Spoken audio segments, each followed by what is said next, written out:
When I'm feeling no Z-Ride and Roro. Sue. What's up, Sue? You flying nigga. T-Ride. You say drink. Good one way.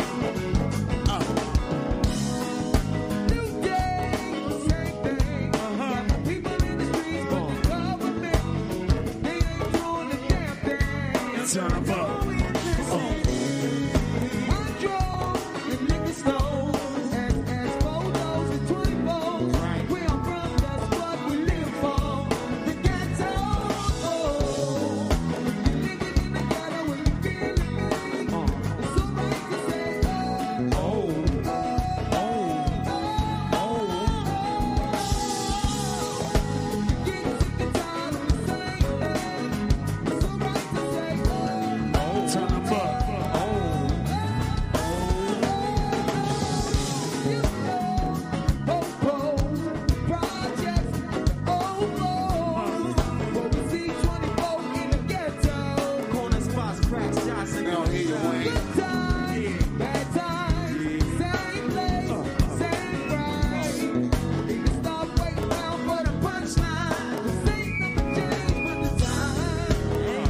In a new interview that has surfaced online, KRS-One went into full detail on why exactly he declined to participate in the Hip Hop 50th celebration performance at the Grammys. Check out this short segment.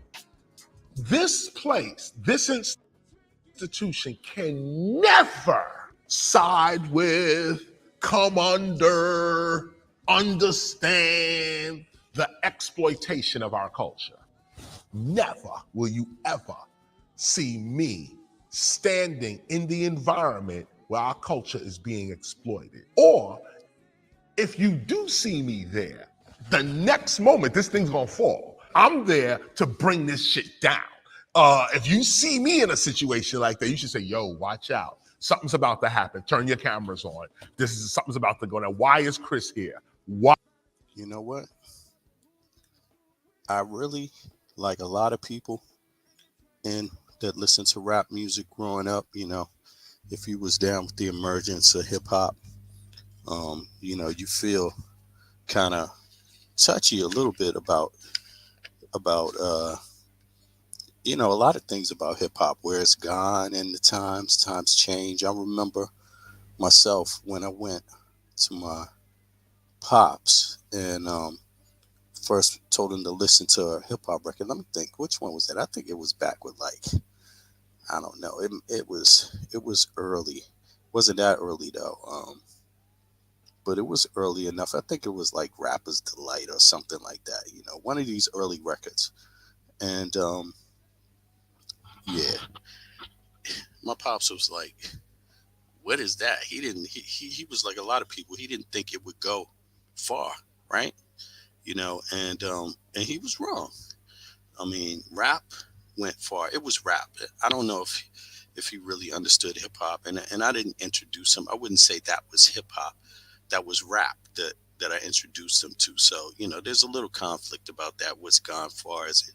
I think it's an argument that both have gone far. Rap, you know, being quote unquote the music form of hip hop, and just hip hop in general. I think it's gone far. There's no dispute about that.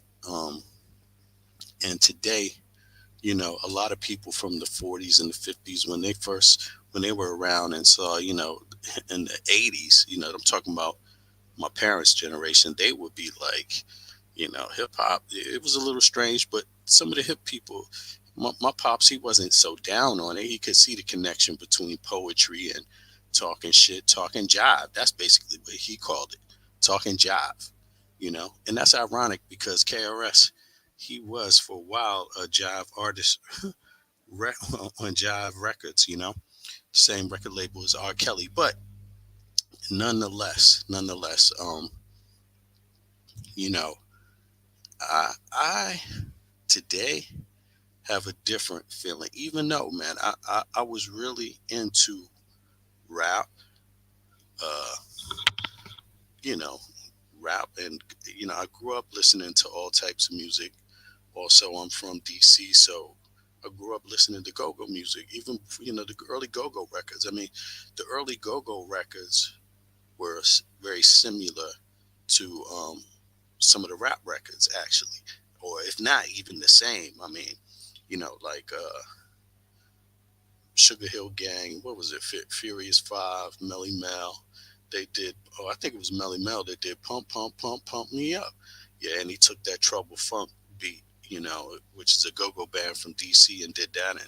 And rappers been taking go-go beats for a long time and flipping them up, sampling them, and then they've been doing that for a while, and that's been going on almost since the beginning, because go-go was like, it spawns out of funk music. It has a kind of, like you could say, funk arrangements, live arrangements, which is also like jazz arrangements, where you have a conductor and he tells the band when to change the groove up, or what instruments, what sections to take over in the track, or to have their solos or things like that. And so go-go emerges from that, hip-hop emerges from, rap emerges from that. And, it's been a big part of our lives, the people that's from the 70s and after, right, you could say. And KRS, he's one of the earlier golden age rappers. Like, he's not from the founders, but he's after that, the next boom, which was like, KRS-One, Rakim, Big Daddy Kane, of course, MC Shan. He's early. KRS is early on that next wave now. He's on the, you could say, the boom bap era of hip hop, where that came in, and so there was a lot of other cats. There was Marley Marl, the whole Juice Crew. There was, too many. It's too many.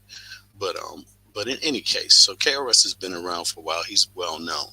But here, let me find another source for his statement real quick. Let me go back here, because I want to see how much of this I can get. And I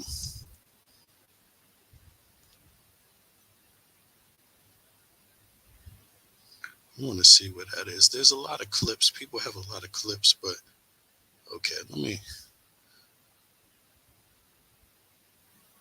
me see this one right here. Is this the same one? Oh, it's not. When we challenged them. Let me check this out. No, it is. Good grief. Sorry about that. Let me start off with I will take this one. Let's see what this does. Rappers were there. Very respected rappers were there. But it wasn't hip-hop. Because hip-hop would have got on that mic and said, fuck the Grammys. You dissed us for 49 years. Now that would have been in a rhyme. What's up, everybody? This is the world famous Ed Lover, and you are watching Forgotten Kings TV. That's right, Forgotten Kings TV. Come on, son. Earlier today, rap legend KRS-One went off on the Grammys Hip Hop 50th tributes. That's right, y'all. In a recent interview released earlier today, KRS-One explained why he turned down the invite to perform at the Grammys Hip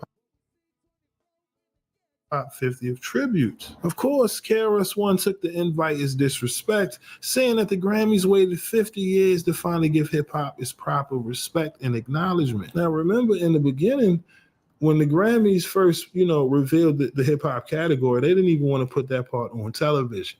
All right, at first, they were going to call it the pre-show. They were asking artists to show up to the event a couple hours early. You know what I mean? That's how disrespectful they were to hip-hop. And here we are, 50 years later, they got Will Smith, right, finishing the night, performing Summertime with all the legends behind. How convenient, right, for Will Smith, saying just over a year ago, he pretty much was blackballed by Hollywood, as they would say, over the Chris Rock slap. So I can understand why Will accepted the invite to perform at the Grammys, hip-hop 50th performance, man. Like I said, it's just unfortunate because, there are some of our art was blackballed by Hollywood, as they would say, over the Chris Rock slap. So I can understand why Will accepted the invite to perform at the Grammys, hip hop 50th performance, man. Like I said, it's just,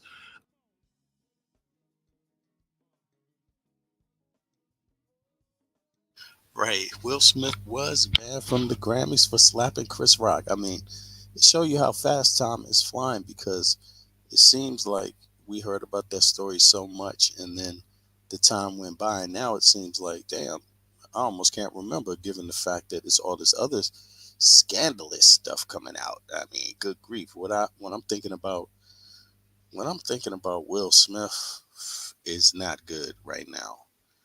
It's not good. I mean, it just turned into something so big with him. Then his private business with his family and his relationship with his relationship. Then it's his ex employee, I guess you could say, who comes out and says it, makes the comments talking about Will Smith, and then another brother getting it on in the toilet or bathroom or some room. It's another story that's out there. So Will Smith, it's just scandalous. But then, so he's here at the Grammys now. Okay, that's just a note. That's just a note. But let's get back to KRS-One. Chris Rock slap. So I can understand why Will accepted the invite to perform at the Grammys, hip hop 50th performance, man. Like I said, it's just unfortunate because, there are some of our artists, right? The OGs, the legends who never got the opportunity to perform at the Grammys. So this was their big moment, right? After all of the years of hard work and sacrifice, no matter where you work in your field, you want to be acknowledged, for the hard work. And this is how, situations like this pit our people against each other. So, even back then when the initial boycott started, I'm pretty sure, all of the artists, I'm pretty sure they weren't all in favor of the boycott. I'm pretty sure some were like, you know what, let's, use this moment, this platform to really push the message out there so that people can understand what hip hop really means and what it stands for. And again, here we are 50 years later, pretty much saying the same damn thing. And that's the unfortunate part about it.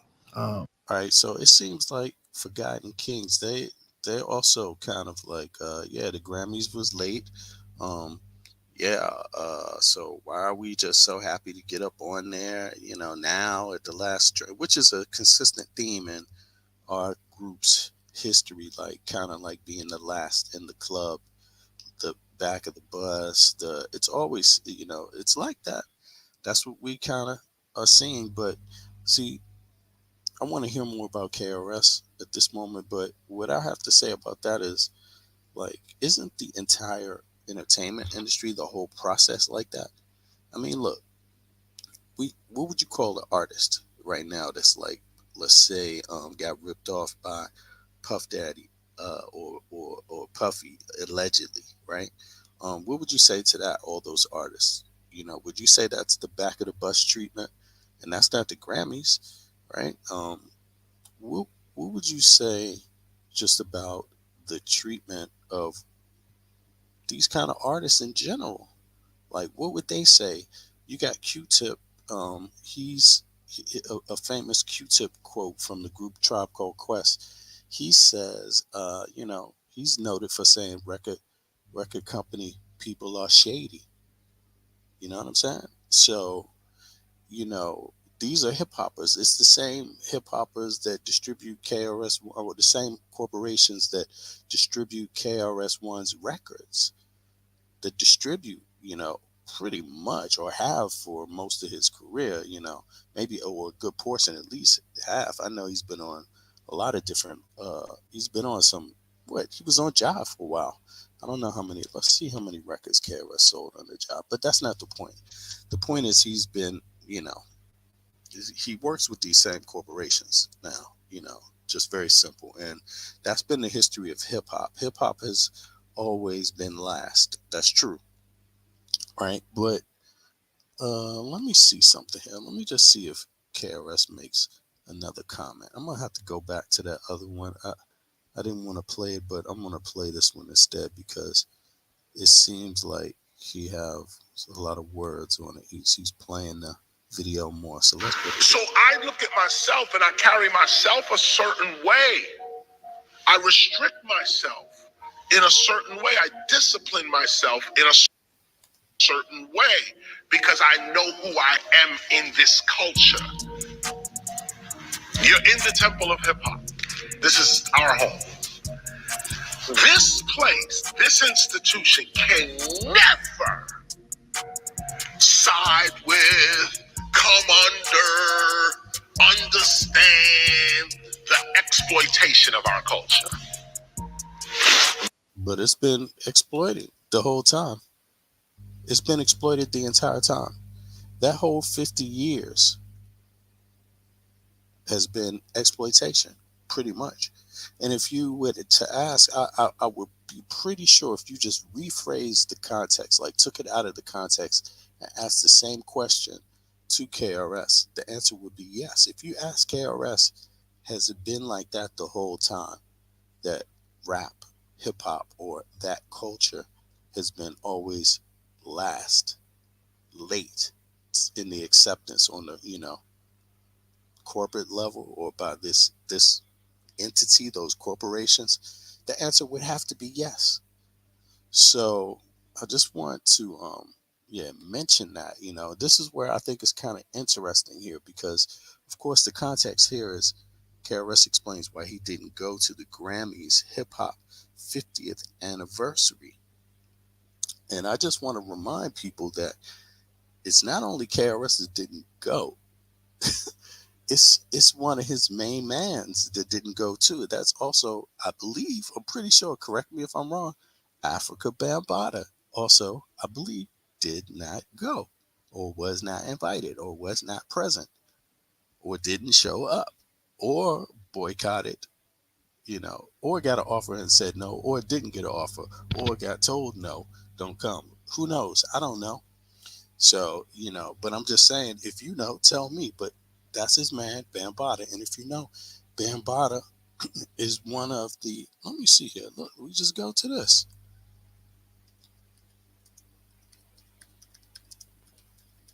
KRS defends Bambatta. Look, this is what it is. Look, this is the same thing. A lot of people felt that I was insensitive, that my remarks, like I said, I could care less. I don't care, and I really don't. Like, what is it you don't care? You don't care about the victim's statement, or you don't care about the narrative that's followed? Let me go deep into it then. There is a professional statement that I can make that's sincere. And that's the statement that I actually made. Afrika Bambatta has to deal with Afrika Bambatta.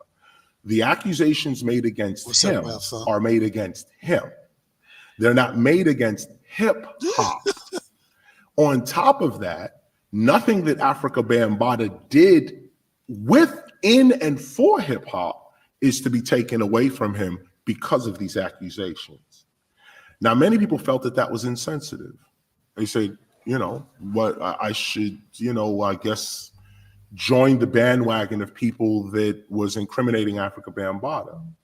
My issue is that, first of all, we're talking about accusations.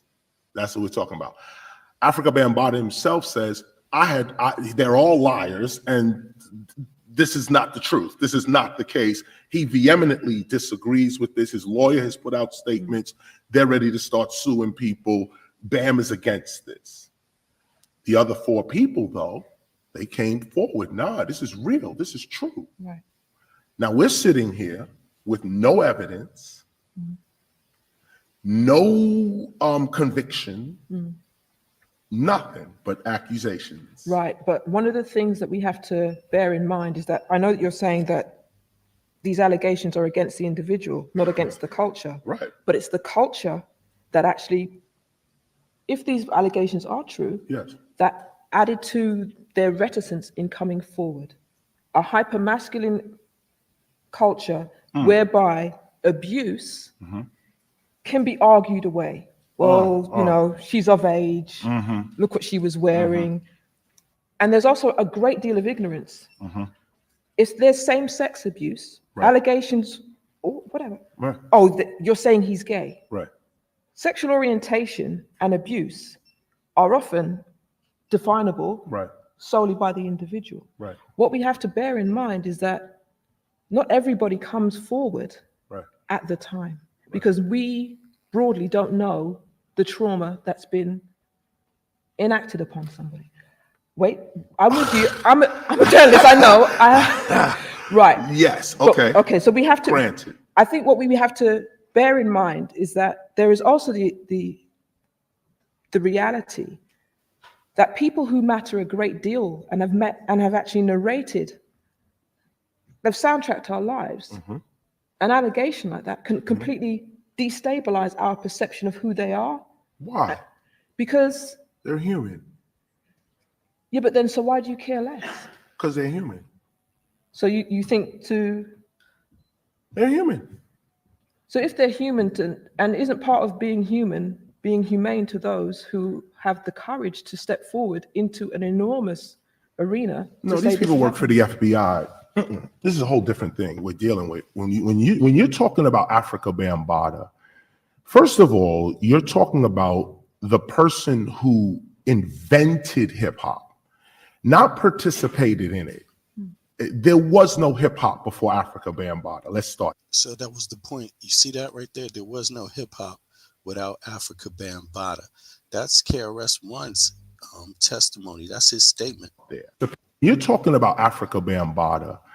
First of all, you're talking about the person who invented hip hop, not participated in it. There was no hip hop before Afrika Bambatta. Let's start there. So when you go back to him not showing up to the Grammys, right? Right? And we listen to that. He didn't show up to the Grammys. Yeah, let's take a listen and see let's take a listen again. So I look at myself and I carry myself a certain way. I restrict myself in a certain way. I discipline myself in a certain way because I know who I am in this culture. So my thoughts are, Bambatta also was not at the 50th anniversary of hip hop, the Grammys one. And my thoughts is KRS, he's boycotting that, but KRS just said previously in regards to the allegations on Bambatta, he said himself that first of all, you got to start here. There would be no hip hop without Afrika Bambatta, right? And Afrika Bambatta is not there, wasn't at the Grammys. So my question is that really what the reason is? Because I would guess, I mean, it's just my opinion, but I would guess that he would also find that strange, that you would have a Grammys 50th year hip hop and you didn't have Afrika Bambatta there. I would think, a person, I mean, I don't know. It's just my thoughts about it. What? Yeah, Wap Funk. Yeah. Afrika Bambatta. He wasn't at that Grammys. He wasn't at the Grammys. Right. He didn't show up. Yeah, I don't know if he was invited or wasn't invited, but my point is KRS-One said that there would be no hip hop without Afrika Bambatta, and Afrika Bambatta, if he wasn't at the Grammys, then my question is that the real reason why he didn't go? I mean, that's what I'm wondering. But in any case, some others did go. And it's so funny. Me, myself, I think it's worth celebrating. I don't find it any more hypocritical for them to be on the Grammys than anything else. My view is what we've been listening to is pretty much corporate music. So, you know, as far as it being the culture and everything like that, at this point, I say just let the guys that did spend their time in there and often get ripped off, let them get a little bit of their last shine before they pass on. But I understand that that's important to be able to do, you know, because hip hop has been a significant contributor to American culture. You could say it is American culture. You could say it's global. You know, it's bigger than America, quote unquote, and it is because people are practicing it. You know, rapping all over the world, breakdancing all over the world, doing graffiti art. You know. New York style, you could say, or I don't know what the term is for that, but you know, the early graffiti train type style graffiti, right? I should know the word for that, but you know, but yeah, that's my thoughts. But let me just keep playing a little bit of what he says here. You're in the temple of hip hop. This is our home. This place, this institution can never side with, come under, understand the exploitation of our culture. Never will you ever see me standing in the environment where our culture is being exploited. Or if you do see me there, the next moment this thing's gonna fall. I'm there to bring this shit down. If you see me in a situation like that, you should say, yo, watch out. Something's about to happen. Turn your cameras on. Something's about to go down. Why is Chris here? Why is he here? Something's about to, he gonna say some shit right now.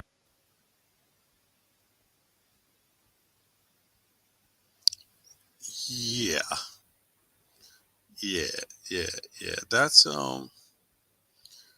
That's KRS, and he didn't. Yeah, he wasn't there at the Grammys. Still think that it takes money to make money? He wasn't there, and you know, we're just checking out what that looks like. The other news is Charleston White got his ass beat apparently on stage, attacked in Texas, and that's also going to be very funny. Let's see here. Do it, and I turned them down. With all due respect, LL Cool J himself called me, spoke to my wife, and see what I wonder is like, I wonder if Urban Politicians TV, right? I wonder if he even knows about the Bambatta allegations, or even knows what KRS-One's response was to those allegations that Bambatta got. The person that KRS says there would be no hip hop with if it wasn't for Afrika Bambatta. I wonder if this brother is even aware of that. I'm curious. I mean, I'm just curious about that. Like, yeah. Pretty much begged for me to be on the show, but we turned him down. And big up to Urban Politicians too. I'll be checking this page out and watching the videos and all that. Not all the time, but I caught a few of them. They dope. So. And reason being is because I know people don't understand this. And actually, let me get to the question of S1Ws, but I'll say this into the record that I know people don't understand this. And I say this respectfully, like say don't understand this, meaning that KRS-One is a hip hop extremist. I'm not violent, violent extremist. No, I'm insane with this culture. I know I must have lost my mind in this. I don't fight it. I don't apologize for it. I recognize that my experience in this thing called hip hop is different from mostly everybody else's experience with hip hop. I restrict myself in a certain way. I discipline myself in a certain way because I know who I am in this culture. You're in the temple of hip hop. This is our home. This place, this institution can never side with, come under, understand the exploitation of our culture. Never will you ever see me standing in the environment where our culture is being exploited. So when I got the call. See, and that's that I find that to be contrary, because isn't that the entire industry in itself in a nutshell anyway, exploitation? As far as rappers complaining about they don't get no money, getting ripped out of their publishing, all of this shit for the whole time, you know? What did Q-Tip say in the 90s, you know? Record company people are shady. That's what he said. You know? Do-do-doom. Doom, doom, do-doom. Record company people are shady. So kids, watch your back. I don't doubt it. I think they smoke crack or some shit like that. Look at how they act. Yeah, that's what he said. And what label is that? I think that's Jive Records also, and that's the same label as KRS-One. So, I mean, it is what it is. But my question is this: is it really what he's saying it is? Is that his real objection? Because if it's his real objection, right? Notice who is not there. Notice who is not there also. It's not only KRS-One that's not there, right? It's not KRS-One that's not there. It's also KRS-One, KRS, right? Afrika Bambatta, right? Isn't it that? It's this. Yeah. So anyone who has a problem with when you're talking about Afrika Bambatta, first of all, you're talking about the person who invented hip hop, not participated in it. There was no hip hop before Afrika Bambatta. Let's start there. So anyone who has a problem with Afrika Bambatta should quit hip hop. See, my thoughts are, is that the real reason? Because Afrika Bambatta was not there at the Grammys hip hop thing. And if he was, correct me. If he was, correct me if I'm wrong. But I don't think Afrika Bambatta was there at the Grammys. And my thoughts are, is that the real reason why KRS-One didn't go to the Grammys? Queen's Throne, what's up, sister? How you doing? There you go. I just watched this video. This shit crazy. You know what I'm saying? This is just crazy. Sick, just like, you know what I'm saying? That's what I mean. Is that a coincidence? Bambatta's not there. KRS not going. 50th year and hip hop anniversary Grammys. Who do you think KRS would want to win a Grammy if he could go? Obviously, Afrika Bambatta. You know what I'm saying? Allegedly, I don't know. It seems like that to me. You know. So I don't know. What are your thoughts? All right, I'm gonna switch over to this fool, Charleston. I can't even spell his damn name. Charleston White Beatdown. Here we go. And thank you to Top Flight TV. By the way, there's some sisters over here that's trying to debate with you, you know, on your opinion on a few things. If you could come back, that would be great. But I saw your video, and that was great, brother. That was great. But let me see here. Charleston White got jumped, y'all. So here it is. If you know who Charleston White is, he's a internet entertainer, I guess you could say. I don't know who the fuck Charleston White is, you know? Yeah, it's interesting, isn't it? Bambatta couldn't get a Grammy this year. Oh, well. But Charleston White, he's an interesting internet entertainer. And he has a lot of controversial subject and topics, you know, that he discusses. And he's also has some controversial ones, like saying that he was, you know, going to SA somebody, or did SA a girl, or alluded to him doing that. I don't know. It's just too much for me, but I don't appreciate a lot. Some of the things maybe he might say is true, but some of those things are common to a lot of people. Why should they be giving him credit for just some logical shit? You know what I'm saying? But people do. But a lot of times he's crazy as hell too. So, Charleston White. But here, let's see what this was about. He got his ass beat. And this is what it sounded like. I saw Charleston White had a comedy show in Texas, and while he was on stage doing his thing, one guy in the audience didn't like the things he was.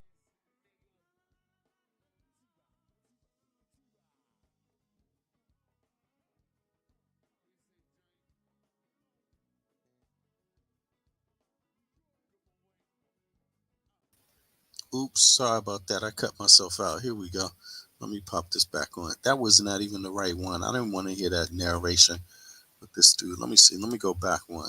I just want to see the video. Come on. Is this one? Here it is. Skin Bone. Come on. What's up? Hey, I don't care. Here it is. Hey, I don't care about y'all, boy. We already got the back end. Oh, now this is some dude making a joke out of it. Yo, they got people doing jokes already about this shit. This is insane. Hold on. Let's just get the real beat down. Come on. Here we go again. Forgotten Kings. We back here? I hope it's right. Let's see here. Somebody check on Charleston White. For those who may not know, early this morning, a viral video made its way on social media showing Charleston White.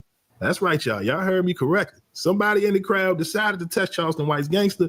And listen, it went left immediately. Like I said, video shows a mob of people jumping on stage after Charleston, as you can see here, hit my man in the head with some flowers, man. Like I said, Charleston is wild. He's full of antics. You never know what he get ready to do, but he got outnumbered, man. Y'all check out this clip. Y'all let me know. What's your thoughts on Charleston White getting jumped on stage at his comedy show? God damn. Let me know your thoughts down in the comment section below. But that's all I got for y'all today. My name is Rip. Till next time. Thank you, Rip. Peace. Forgotten Kings. Here we go. Mask out. Talk right. I already got the back end. Talk right. I already got the back end. I don't give a damn about getting those niggas. I already got paid. You paid to see me, nigga. You paid to see me. Lakers, Jets, and wearing ass, nigga. Pull out some money, though. Pull out some money, though. Pull out some money, though, nigga. Bitch ass, nigga. Pull out some money. Pull up. I'll hit you on your goddamn head, nigga. Pull out some money, nigga. I'll hit you on your goddamn head. Pussy ass, nigga. Hit you on your goddamn head. Pussy ass, nigga.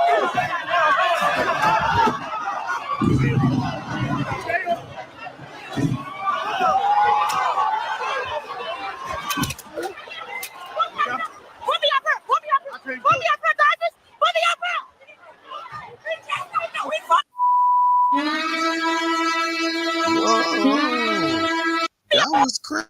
Let me sit down. Lakers, Jets, and wearing ass, nigga. Pull out some money, though. Pull out some money, though. Pull out some money, though, nigga. Bitch ass, nigga. Pull out some money. Pull up. I'll hit you on your goddamn head, nigga. Pull out some money, nigga. I'll hit you on your goddamn head. Pussy ass, nigga. Hit you on your goddamn head. Pussy ass, nigga.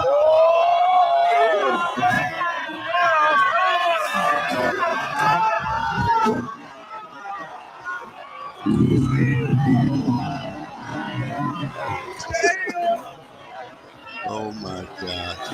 Hold on, let me hear this one.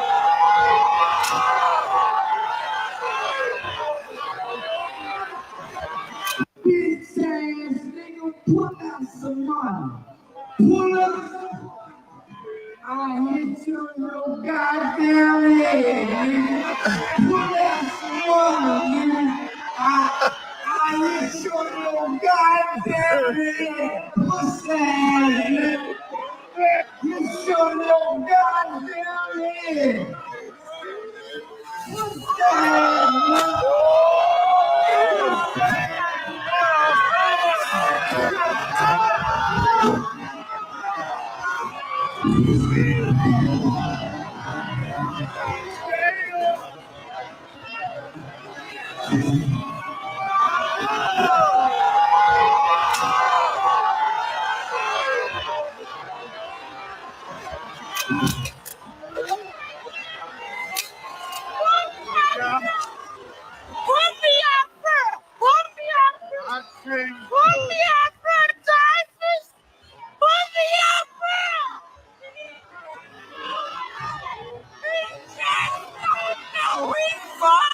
Dude ain't got no goddamn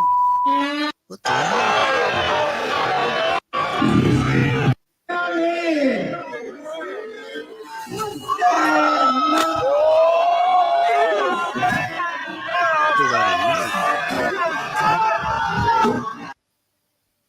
Is that a knife or a taser?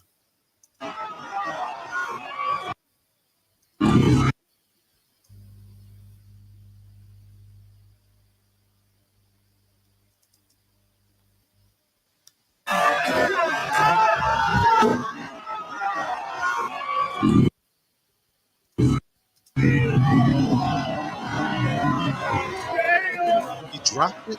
Oh, he dropped it. It fell out of his hand. Whatever it was fell out of his hand.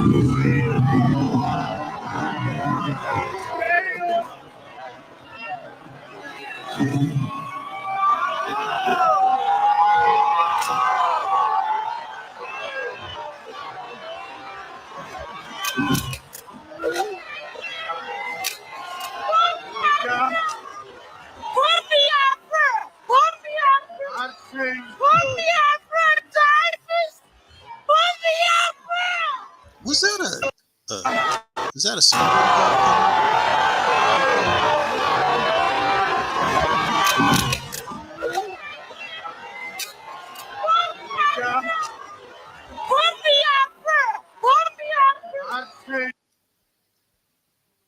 That's kind of late.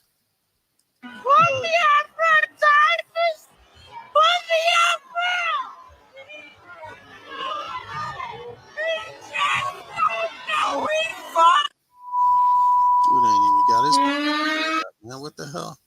What the hell was he doing? Yeah, there it is. There it was, folks. Y'all got to see it first. Nah. Y'all just got to hear the commentary. I don't know. Charleston White? Yeah.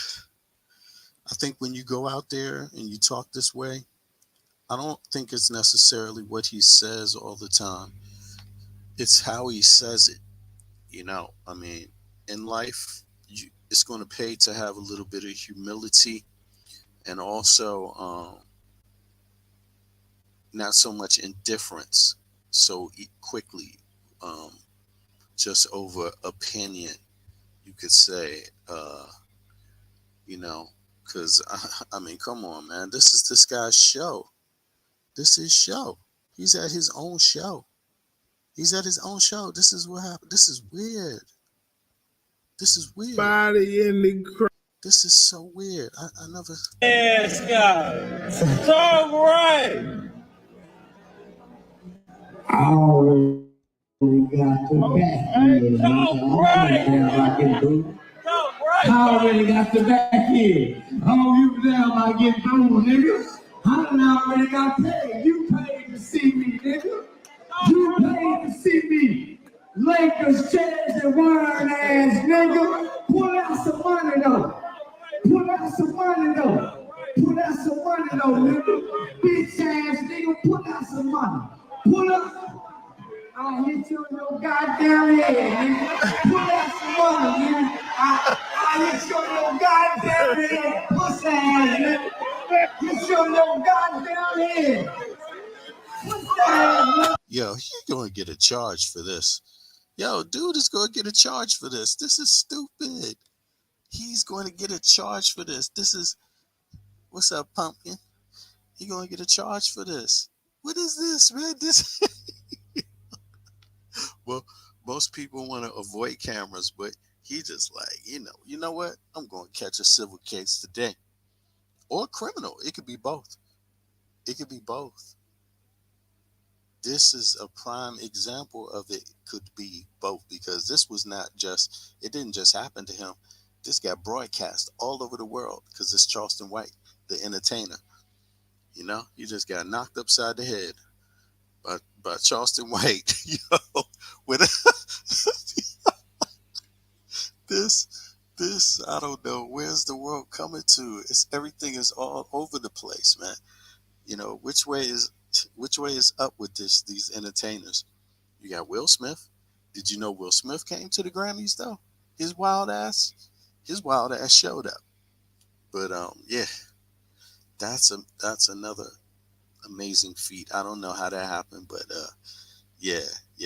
But I wish them well. I think it's good to listen to the music, but is what it is. A lot of these a lot of these horrible allegations have taken a lot away from it, you know. But yeah. In any case, but back to Charleston White's ass. What y'all think about him? I mean, is he going to catch a charge? And if he does catch a charge, what do you think it'll be? Would it be some sort of felony assault? You think that's a misdemeanor? He pulled out a weapon. See, this motherfucker, man, I don't believe him. He actually, not only did he, this is 2 goddamn assaults happening right in front of you. What is this? Not only did he degrade the man verbally, but what are you going to say? That's his comedy show. That's what he does. But this is one thing right here. I'll hit you in your goddamn head. And then he even says it. I will hit you in your goddamn head. N-word. I'll hit you in your goddamn head. Then he repeats it. I'll hit you in your goddamn head. He just said it 3 times. And then he does it. What? Then he pulls out a weapon. Swings it at him. And swings it at him. What is that? 1, 2, 3, 4, 5. Let me see. I told you I threatened you 3 times. Then I hit you once. Then I pulled out a weapon. I swung it at you. That's like 1, 2, 3. That's 6 goddamn different things right there, you know? Everybody done lost their damn mind. Yo, straight up. Everybody has. And this is like the dessert part of it, because it's Charleston White. It's just flat out kookiness, you know. I hope nobody got hurt, by the way. I hope nobody had to go to the hospital, really. I would hate to hear that, because that would be just like, yeah, but I'm glad they safe, you know. I hope they if he don't sue his ass, shit, what's wrong? What is he thinking? Oh my God, if he doesn't sue him, but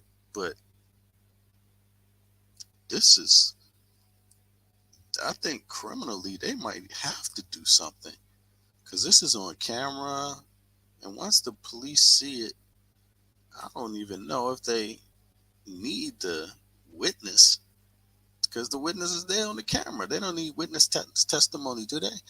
I mean, maybe they would. Maybe he would say no. Maybe they would be like, nah, we're just going to let it be. But it's hard to, when it's on tape, it's hard to watch this. He pulled out a weapon. I think that is not that might really be a problem for him, that little second little weapon pull. Because this, he could just say, you know what? I was just cursing him out, and I wanted to end it with busting him over the head with these roses. But then when he pulls the other thing out, it's like, oh, this is not just about some roses. You show your goddamn pussy. You show your goddamn head.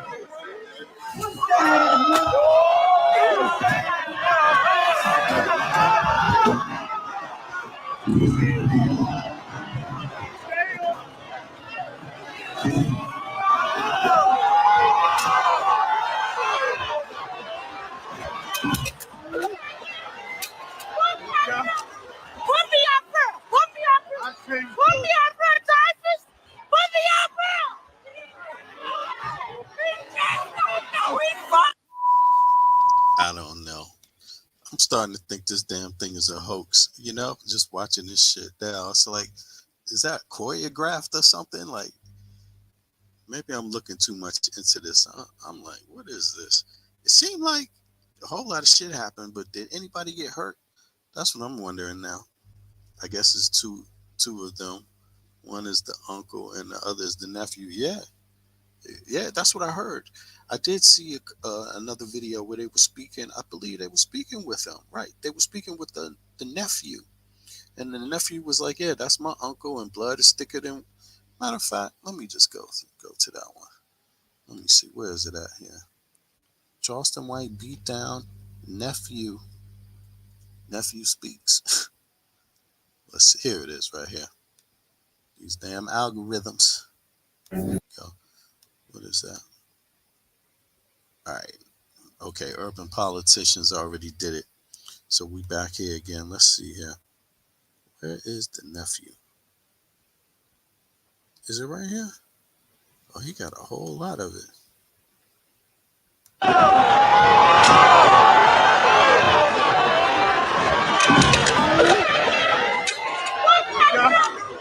me up here! Put me up here! Put me up here, Typhus!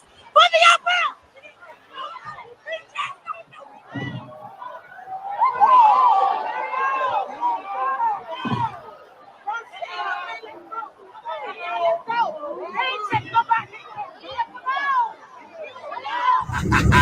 Nigga, I keep telling y'all, nigga, I'm the mother nigga. Dad, Crockett, nigga. Nigga, we left with the money bag and everything.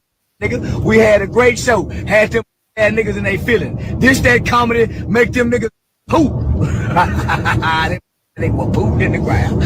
I the whole ran up on stage. I waited for that nigga to climb rhyming like me. I bust that nigga. Go tell him, look at his smile. Go with the nephew. Our nigga on stage. Who is it? Football tackled. How did that happen? He used his shoulder. His uncle. Him and his uncle was sitting together. You know, in a compromised position. His uncle had his arm around him like he was his girl. And they were the only two people in the crowd with basketball jerseys on. Everybody else had on cowboy boots, cowboy hats, and them niggas had on basketball jerseys. And they was heckling me. And so I accused them niggas of being a nephew and an uncle who each other. And they got mad. Yo, listen, them niggas got mad at me. Yeah, them niggas got mad at me. So the uncle with the Kobe Bryant jersey stand up and walked towards the stage and said, let me get on stage. And so I feared for my life and hit him with the flower vase. So listen, I was all right till the nephew went to reliving his high school days. He put a hell of a tackle on me. And whoever that nephew is, they need to give him credit for that sack for his last football game. Hey. Charleston White. He want to go viral. Put him on there. He want to go viral. It's the nigga. It's the nigga. He want to go viral. What you talk to nigga? Yeah. Say you a real nigga till you talk to me and my own nigga. Yeah. Say you talk it online, yeah. I feel you on that, but nigga, when you come for me and my mind, what he tell you to make you whoop him? Hey, nigga, my aunt got up, so you know my aunt hopped on stage. You already know. Down, nigga. Okay. Hey, nigga, blood thicker than water, nigga. Oh, it's Big Ant, the spokesman, man. We back. Another edition of Urban Politicians TV, UPTV. Make sure you stay on your pivot at all times, man. Had to come tap in. And one thing about a lot of humans is that we actually naturally find high-powered action intriguing at times, whether it be positive, chaos, negative, and with us being in the age of information, our little fix for action can be found right here on our phone. Facts. Yeah. Now I'm just like, I don't know what to say about this stuff anymore. I just wanted to do this short little live. There's one other interesting thing. It's a lot of interesting stuff. I don't really have the time to go over this stuff, but there's also this, what's the brother's name? Jeffrey something. What's this brother's name here? Let me see. Jeffrey.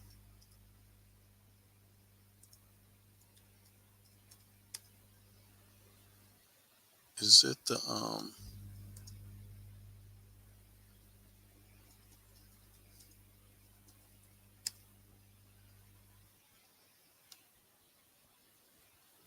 what's the brother's name that's on trial? Marvel actor. Marvel. I forget his name. Jonathan. That's right. Jonathan Myers. It's his last day. Jonathan Myers trial. It's actually the last day. And I think they rest actually. Let me see here. The defense rest. They made their last statements or their case. They made their case today. Or yesterday. Was it yesterday? Assault trial. Let me see. Did it come up yet? Let me go back here. I think I was watching it earlier. 2 seconds, y'all. Let me see.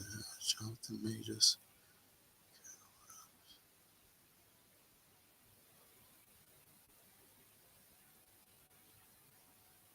Right, then there's that MC Light, Too Young for What?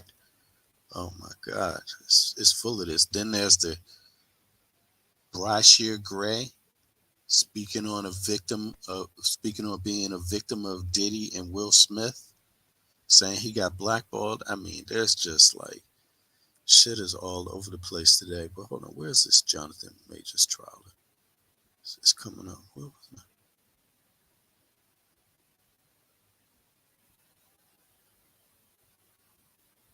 All right, well, let me see. Maybe it's defense, rest. Defense, rest. Oops.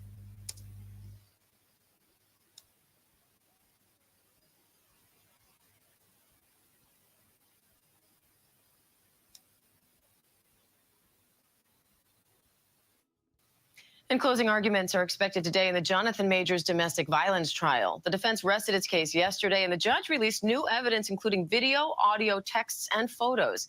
Senior investigative correspondent Aaron Katursky has the latest on that case. Jonathan Majors returns to court as the jury prepares to decide a domestic violence case that could determine the trajectory of the actor's career. What happened exactly? Do you know? No, I don't know. But she's unconscious. Majors called 911 back in March. I think I saw a cut behind her. After he found his ex-girlfriend, Grace Jabari, on a closet floor in their apartment. The jury saw video from police body-worn cameras. Jabari did have a cut behind her ear. The jury saw this picture of it. The jury also saw a photo of Jabari's finger that she testified Majors fractured during an assault in the back seat of an SUV. My head was resting on his shoulder, Jabari told the jury. We were chatting, and he was scrolling on his phone when a message popped up saying, "I wish I was kissing you." Upset by the message, Jabari testified she grabbed the phone, and then I felt a heavy thud on top of me, what I knew to be the weight of him on top of me and him trying to pry the phone out of my fingers. Surveillance video shows Majors hoisting Jabari off the ground and shoving her back in the car before he's seen running off. She chases after him. He pushes her away and runs off. Jabari crossing traffic in pursuit. Jonathan Majors' case is going to hinge on two major components. One, will you believe that Grace Jabari was injured by Jonathan Majors from all the video and the testimony that we saw and heard? And two, was Jonathan Majors justified in his actions after Grace Jabari admittedly took his property, that being his cell phone, and he tried to recover it from her? Majors' career had been taking off when the Marvel star and Jabari met on the set of Ant-Man and the Wasp: Quantumania and began dating. Scott Lang. Before the alleged assault, she testified he had mood swings and a temper. The jury seeing text messages purporting to show Majors dissuading Jabari from going to the hospital following an alleged altercation between them in 2022. The jury also hearing this recording of the actor scolding Jabari. How dare you come home drunk and disturb the peace of our house? And telling her he needs a great woman because he's a great man. Coretta Scott King. You know who that is? That's Martin Luther King's wife. Michelle Obama. Barack Obama's wife. My temper, my travel, blah, all that said, I'm a great man. A great man. I am doing great things, not just for me, but for my culture and for the world. That is actually the position I'm in. The woman that supports me needs to be a great woman. And senior investigative correspondent Aaron Katursky and ABC News legal contributor Brian Buckmeyer join me now for more on this. Aaron, what can we expect to happen in court today? Closing arguments are going to come this morning, Diane. Each side going to lay out their case. The government is expected to cast Jonathan Majors as someone who committed misdemeanor assault and harassment, who injured Grace Jabari, and who long before the alleged assault back in March subjected her to both physical and verbal abuse. And the defense is going to cast Jabari as the aggressor and Jonathan Majors as the victim of her aggression. They called a witness, a medical expert, who really cast doubt on the severity of Jabari's injuries and whether he was seen calm, not behaving like the kind of person prosecutors portrayed. Brian, how damning is this new evidence to Majors in this case, like the audio we just heard? And how strong did you think his 3 defense witnesses were? The evidence is very damning. It paints the picture of this crescendo of this emotional and verbal abuse that leads to the ultimate issue that we're here for, that being this alleged assault of Grace Jabari and the understanding of who exactly Jonathan Majors is. In terms of the 3 defense attorneys, I think they could have been better, not necessarily from their own witnesses. Witnesses, yes. Some of the 3 witnesses, I think they could have been better, not necessarily in what they gave to us, but what the defense was able to pull out of them. There was a lot of objections that were sustained, specifically from the doctor who was able to articulate that these injuries don't seem to be from the same manner that Grace Jabari said that they came about, that the way the fracture happened doesn't. You don't announce that you're a great man, Wap Funk. To happen from the way that she described Jonathan Majors pulling her finger apart. I think ultimately this case is going to be decided from the summations. So, Aaron, he's facing misdemeanor charges of assault and aggravated harassment. What happens if he's found guilty? He could face up to a year in prison. Whether he would actually face that much on a misdemeanor, no criminal record, remains to be seen. But even if he beats the charges and is acquitted, the reputation. Notice how they said even if he beats the charges. They didn't use the real word. You know what I'm saying? Even if he's absolved of wrongdoing, or even if he's acquitted, even if he's found innocent. No, not that. They had to say if he beats it. That's what I'm talking about. What you think? What y'all think about that? Isn't this a little? I don't know. Let's hear some more commentary on this.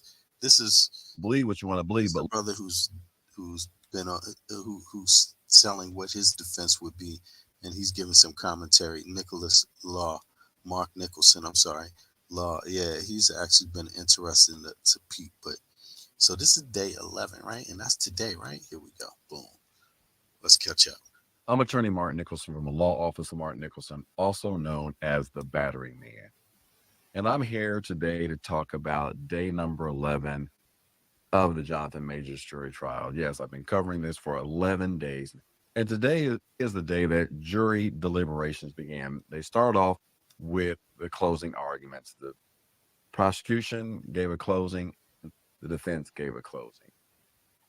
Then the jurors were given instructions to follow the law before they were told to go ahead and deliberate. The alternate jurors had to be separated from the 6. So there's 2 that are separated during the deliberations. They did not get to finish. So they're going to come back tomorrow around 2 o'clock, 2:15 tomorrow afternoon, Friday, to finish the deliberations, potentially finish deliberations, or they could go into the weekend or in the next week. They cannot reach a verdict. There were basically 2 competing narratives, 2 different stories. And that's why I'm wearing the Incredible Hulk shirt. Yeah, Wab Funk, sorry about that. According to what I've heard and what I've been following on this case, to me, I think it's the opposite of what what was presented in the news presentation that I just played. I forget which channel that was, but they made it seem like they used words like damning when they asked about the audio conversation of Majors, like that was damning, him saying that. And I also thought about it, but then I also thought, like, what's the context? Because they cut it off right there at the end of his, they cut it right in. I don't know if he was saying more that gives better context to that comment, like Coretta Scott King, Michelle Obama, that thing. I'm a great man. Then they cut it. Boom. So I'm curious about that. So my thoughts were context, but then on the flip side, some of the other tapes that's there, because there's other tapes, and there's other testimony, and some of that testimony seemed very strong for the defense. Most of it, to me, it seemed like it's more stronger on the defense side, and I think they would have a hard time making an average prosecution that way with the same set of evidence, no matter who it is, I think it would be difficult. I think that's where the issue lies in this, like precedence, because it's a criminal case, and so I think they have to be a little stricter in what methodologies they use when they're doing this stuff. But yeah, brother. Again, I'm not there. I'm not in the room, so I would never. I don't feel like you have to defend. I could defend him. I won't defend him because I'm not him. I don't know what his lifestyle is like or anything like that. And yeah, who knows, brother? Who knows? Who knows, man? What do you think, Wi-Fi? Yo, let me drop the link. Let me drop the link for a second. If anybody wants to just state their opinion on that. But I also want to hear this commentary. Let me see here. Yeah, that's what I'm saying. It sounds like a Napoleon complex to me. I mean, it could be, though, that too. But look, just because he's announcing he's a great man, does it mean that she's telling the truth? Like I'm curious about that. But I hear you. It's not a good look for sure, Because you have Bruce Banner and you have the Incredible Hulk. Two different personalities. And these were two different stories. Who is really the monster? Jonathan Majors said he was the monster. But is he really the monster? Or is he mild-mannered Bruce Banner? Or is she the monster? Grace Jabari, for lying and trying to ruin his career. If you remember. Yes, Wap Funk, he must think he's on par with Obama himself and Martin Luther King, maybe. Yeah, I feel you, bro.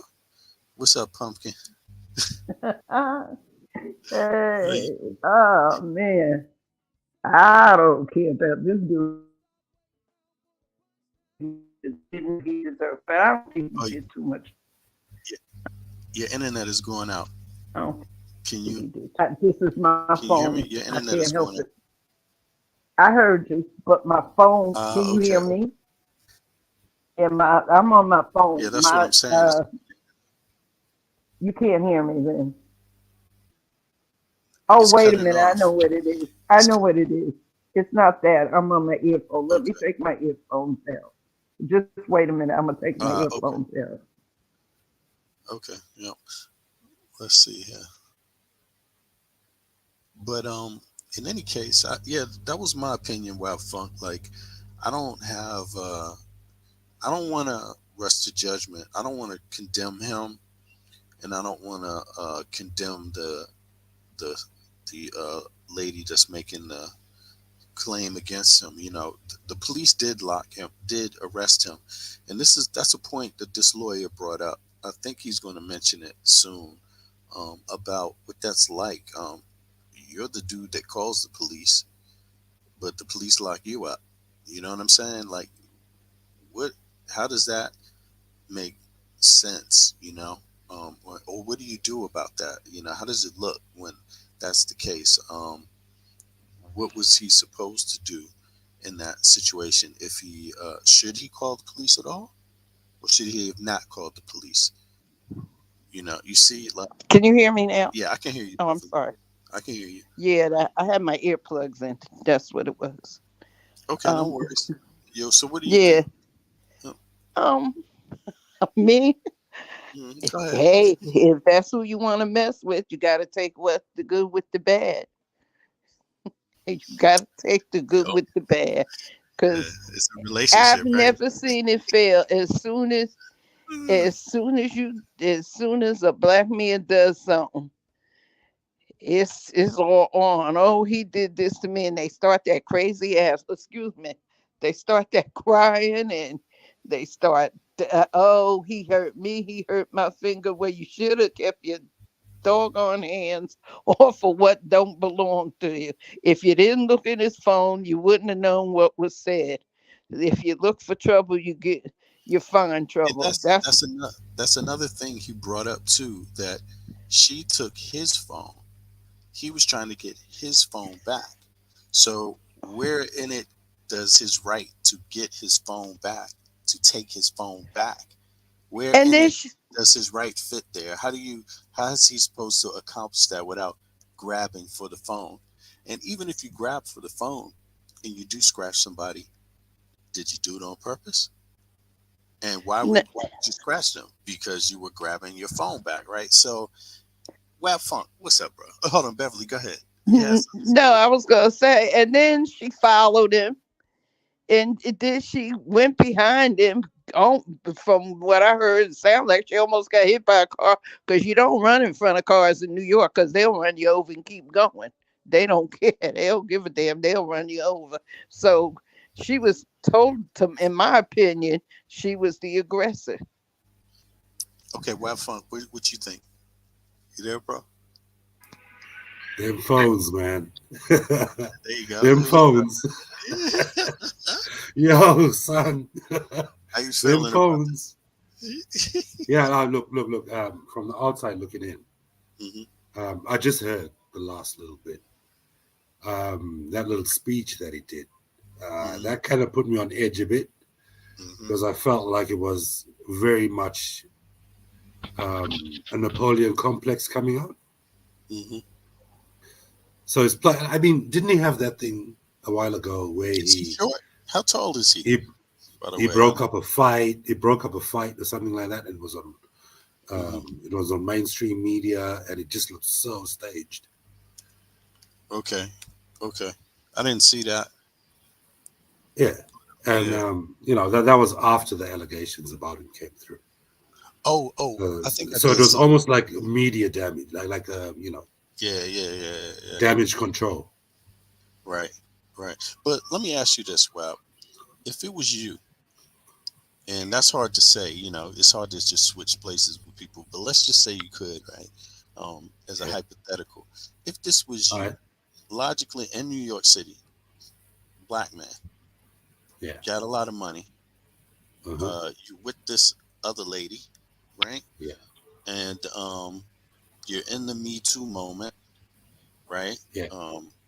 If you want to call it that. I don't really call it that myself, but that's what I noticed people have been saying. So I'll say it too, for the record. But wouldn't you be fucking nervous? Wouldn't you be on edge? And look, you even called the police. Would you be on edge? If let's say you didn't do it. Let's say you didn't do any of those things you're accused of, and you actually did call the police, and then the police lock you up. Wouldn't you be on edge from that point on? Like, what the fuck? Yeah, I would. I mean, anybody would. Wouldn't you be like, the system's coming to get me? Yeah. Okay, now, but would you just go ahead from there? I just wanted to make sure. Okay, but go ahead. Well, look, this is something new that's come out about Jonathan Majors, right? Well, these are the court proceedings. Yep. So obviously we're hearing both sides now, are we?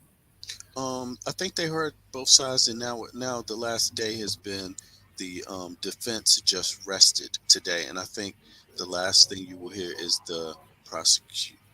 No, I think that's it. It's the jury now. It's the jury, bro. It's the jury. Okay. The jury So has sentencing. to deliberate. Let me see what it says here. Go ahead, keep talking. I'm also Googling on the side here while you speak. Go ahead, bro. No, I think Jonathan Major's character will serve a lot for it. Towards you know this last process in the court proceedings. I mean, he's a good actor. I'm not sure he's got a past as far as crime is concerned or abuse. This stuff has just come up. True, that's true. You know, those in the kind last of year things or just so. kind of matter criminally, right?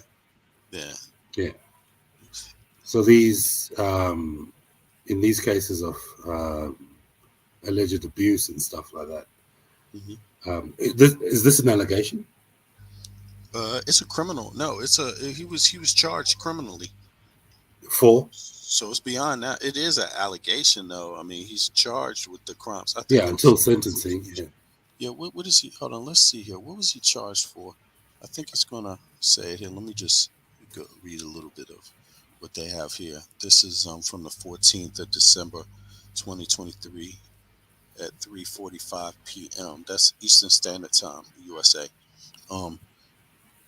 let me see here. The defense and prosecutors have rested their cases in the Manhattan criminal trial of actor Jonathan Majors, who is accused of assaulting and harassing his now ex-girlfriend, Grace Jabari. Right. So Domestic. it's assault and harassment. So domestic, yeah. Yeah. Yep. And then it says prosecutors say Majors attacked Jabari in the back of a car in Manhattan in March. Majors was arrested I remember this. Yeah. NYPD police officers who responded to a call and found Jabari with cuts, bruises, and a broken finger. The two had argued after Jabari saw a text Majors received from another woman. He's charged with assault in the third degree with intent to cause physical injury, assault in the third degree recklessly causing physical injury, aggravated harassment in the second degree, and harassment in the second degree. Yeah, so he broke his finger. He broke her finger, right? That's what they allege. Yep. Yeah. Yep. Yeah. So he was doing so well. Yep. He was doing really well.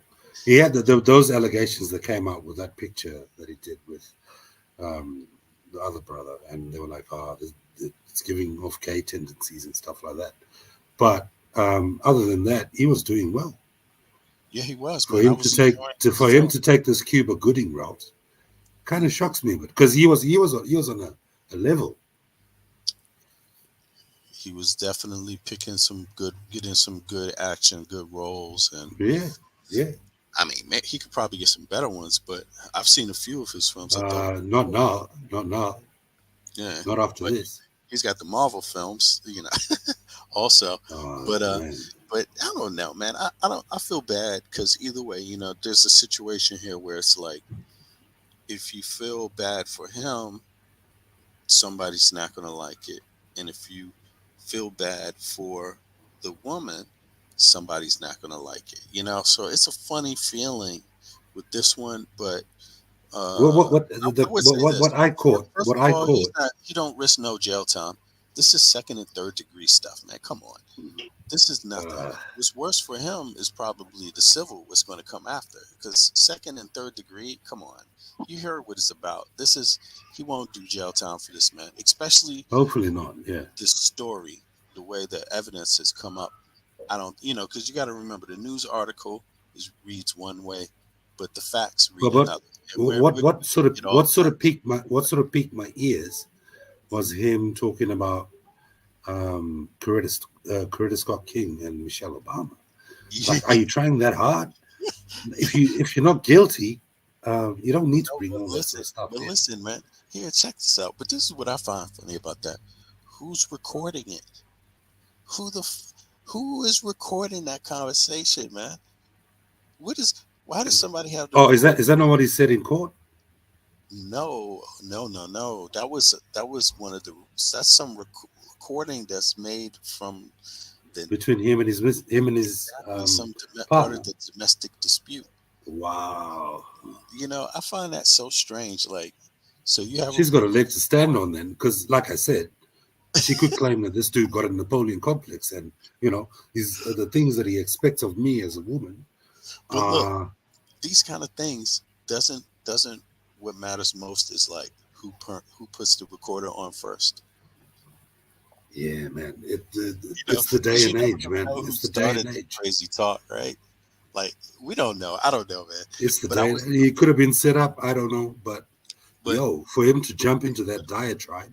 I think that name is. Yeah, go ahead, Beverly. Go ahead. See what it says. Go ahead, sis.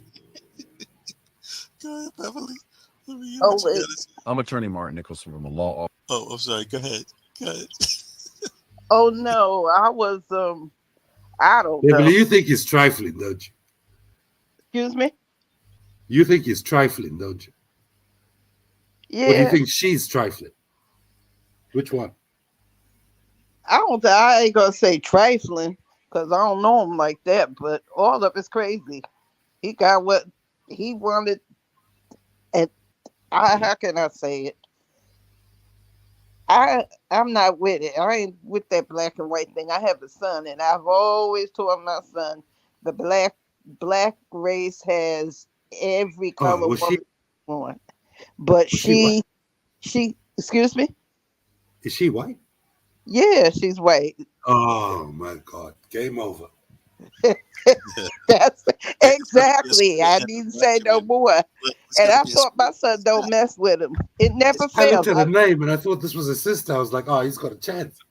And that's sad that you have that kind of outlook. But yo, it's over. Nah, you're right. It's over. I've never seen it fail. I've never seen it fail. As soon as they don't get what they want, they start that stupid ass crying. I mean, forgive me. They start that crazy crying. They oh, he did this to me. He did that to me. Well, keep your damn hands to yourself and keep your hands off of people's stuff. Webphone, exactly. But you're so right. Look, Webphone, you got to remember, it starts there. That is where the thing starts. Anything else before that, it doesn't matter. The incident started with you took my phone. It doesn't matter what the verdict is. That's where it starts at. So even if they have a verdict against him, that would be like unprecedented. Where does that happen? Where does that happen at? This person. So why did he go into that whole thing about Michelle Obama and Coretta Scott King? I think with that he was trying to tell her, look, I'm doing great things, meaning his career. He used poor choice as a word, in my opinion. You know, he used poor choice as a word. And with them, you can't, because she came out with that crying. When I seen that picture of her, it looked like she was crying. I said, he's done. He's done. I don't know. Yeah. This must be the year to tear the black man down, because everybody done lost their damn mind. He was probably dealing with a black woman. All right, Webphone. He was probably dealing with a black woman, and she found out. What would you? And then he threw that on her, and that's not going to work. I don't know. We'll see how this turns out, but this must be the year to destroy the black man. Because I mean, Cuba Gooding's got another case on him. That's what happened to Cuba Gooding, and you haven't seen him work since. Has he made any movies since then? Nope. I gotta ask Webphone this question. So okay, Web. So again, back to the hypotheticals. If this was you, and you're in the taxi, and you're with your girlfriend, I don't know if this is like how serious it is, what I don't know. I can't describe their relationship for them, but let's just say it's a girlfriend, and you have an argument. No, you're not having an argument, but she takes your phone because she suspects you. Boy, you let her take that phone. What's going to happen? You let her take it. Huh? You let her take it. You let her take that phone.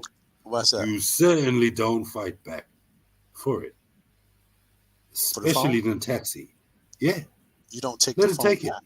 You don't take it, or you don't take it back. No, you don't take it back. Let her take it. Whatever she finds, she finds. But as long as there's no violence. But how do you call the police without the phone? What you mean? Let her take it. Yeah, how do you report it to the police? What do you supposed to ask someone else to use their phone? Bro, if you've been up to shit on that phone, she's just gonna find out. If you get violent, you end up in jail. Yeah, that's true. I understand that. What do you think? Let me say this. In New York, I don't know the gentleman who's talking. I don't know his name, but in New York, there are no payphones anymore. So, yeah, and where I live at, there's no payphone. Okay, Webphone. Let me change that then. What if she took your wallet and your phone? That's your partner, right? This was his partner. No. I see. I didn't say that. I just said girlfriend, and I don't want to qualify because it could be a A-grade girlfriend you're about to marry, or it could be like when you're about to let go. I don't know. It's a girlfriend. You know what I'm saying? Who knows? But it's just a girlfriend. It's not your wife, and it's not a woman you just met.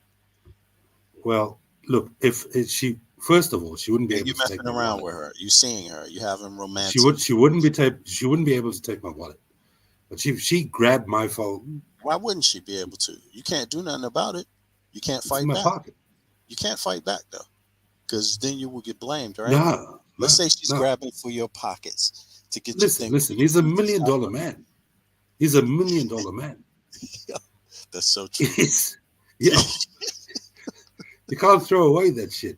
But like that. But so are you saying that I mean, is this legal? Can that argument be made and hold ground in court? Listen. If she grabs your phone, right, without your consent, whether she's your partner or not, you can, wherever the journey ends, you can walk to the police station and say, "Listen, I was robbed," and then deal with it in either civil or whatever other type of court is concerned. Or in some states, you could just pull your gun out and, Yeah, but right? I mean, Isn't that what is that called? What is that called in Florida? Stand your ground. Stand your ground. Yeah. Or she could have been, had somebody. But it's New York, right? Yeah, it's in New York. They don't have stand. That don't work. Stand your ground there. No. Nah, that don't work in New York. That's crazy. They don't, like I said before, they don't have no payphones in New York. All right, let's listen to this brother here and see. He has a different opinion. I mean, he's a lawyer. And yeah, listen. I just got in. I caught it late. Let's hear what he said. Maybe I'm not convincing enough, but he did have some interesting things here. Officer Martin Nicholson, also known as the Battering Man. And I'm here today to talk about day number 11 of the Jonathan Majors jury trial. Yes, I've been covering this for 11 days. And today is the day that jury deliberations began. They start off with the closing arguments. The prosecution gave a closing, the defense gave a closing. Then the jurors were given instructions to follow the law before they were told to go ahead and deliberate. The alternate jurors had to be separated from the 6. So there's 2 that are separated during the deliberations. They did not get to finish. So they're going to come back tomorrow around 2 o'clock, 2:15 tomorrow afternoon, Friday, to finish the deliberations, potentially finish deliberations, or they could go into the weekend or in the next week. They cannot reach a verdict. There were basically 2 competing narratives, 2 different stories. And that's why I'm wearing the Incredible Hulk shirt, because you have Bruce Banner and you have the Incredible Hulk. 2 different personalities. And these were 2 different stories. Who is really the monster? Jonathan Majors said he was the monster. But is he really the monster? Or is he mild-mannered Bruce Banner? Or is she the monster? Grace Jabari, for lying and trying to ruin his career. If you remember the TV series of The Incredible Hulk, Bruce Banner said, "You wouldn't like me when I get angry." Is this a situation where you would not like Jonathan Majors when he's angry, or you would not like Grace Jabari when she's angry? 2 competing narratives. Who is the monster in this case? Now, we know through the evidence that all started because of the text message. And then she ended up grabbing the phone, and then this altercation ensued, and he ran from her.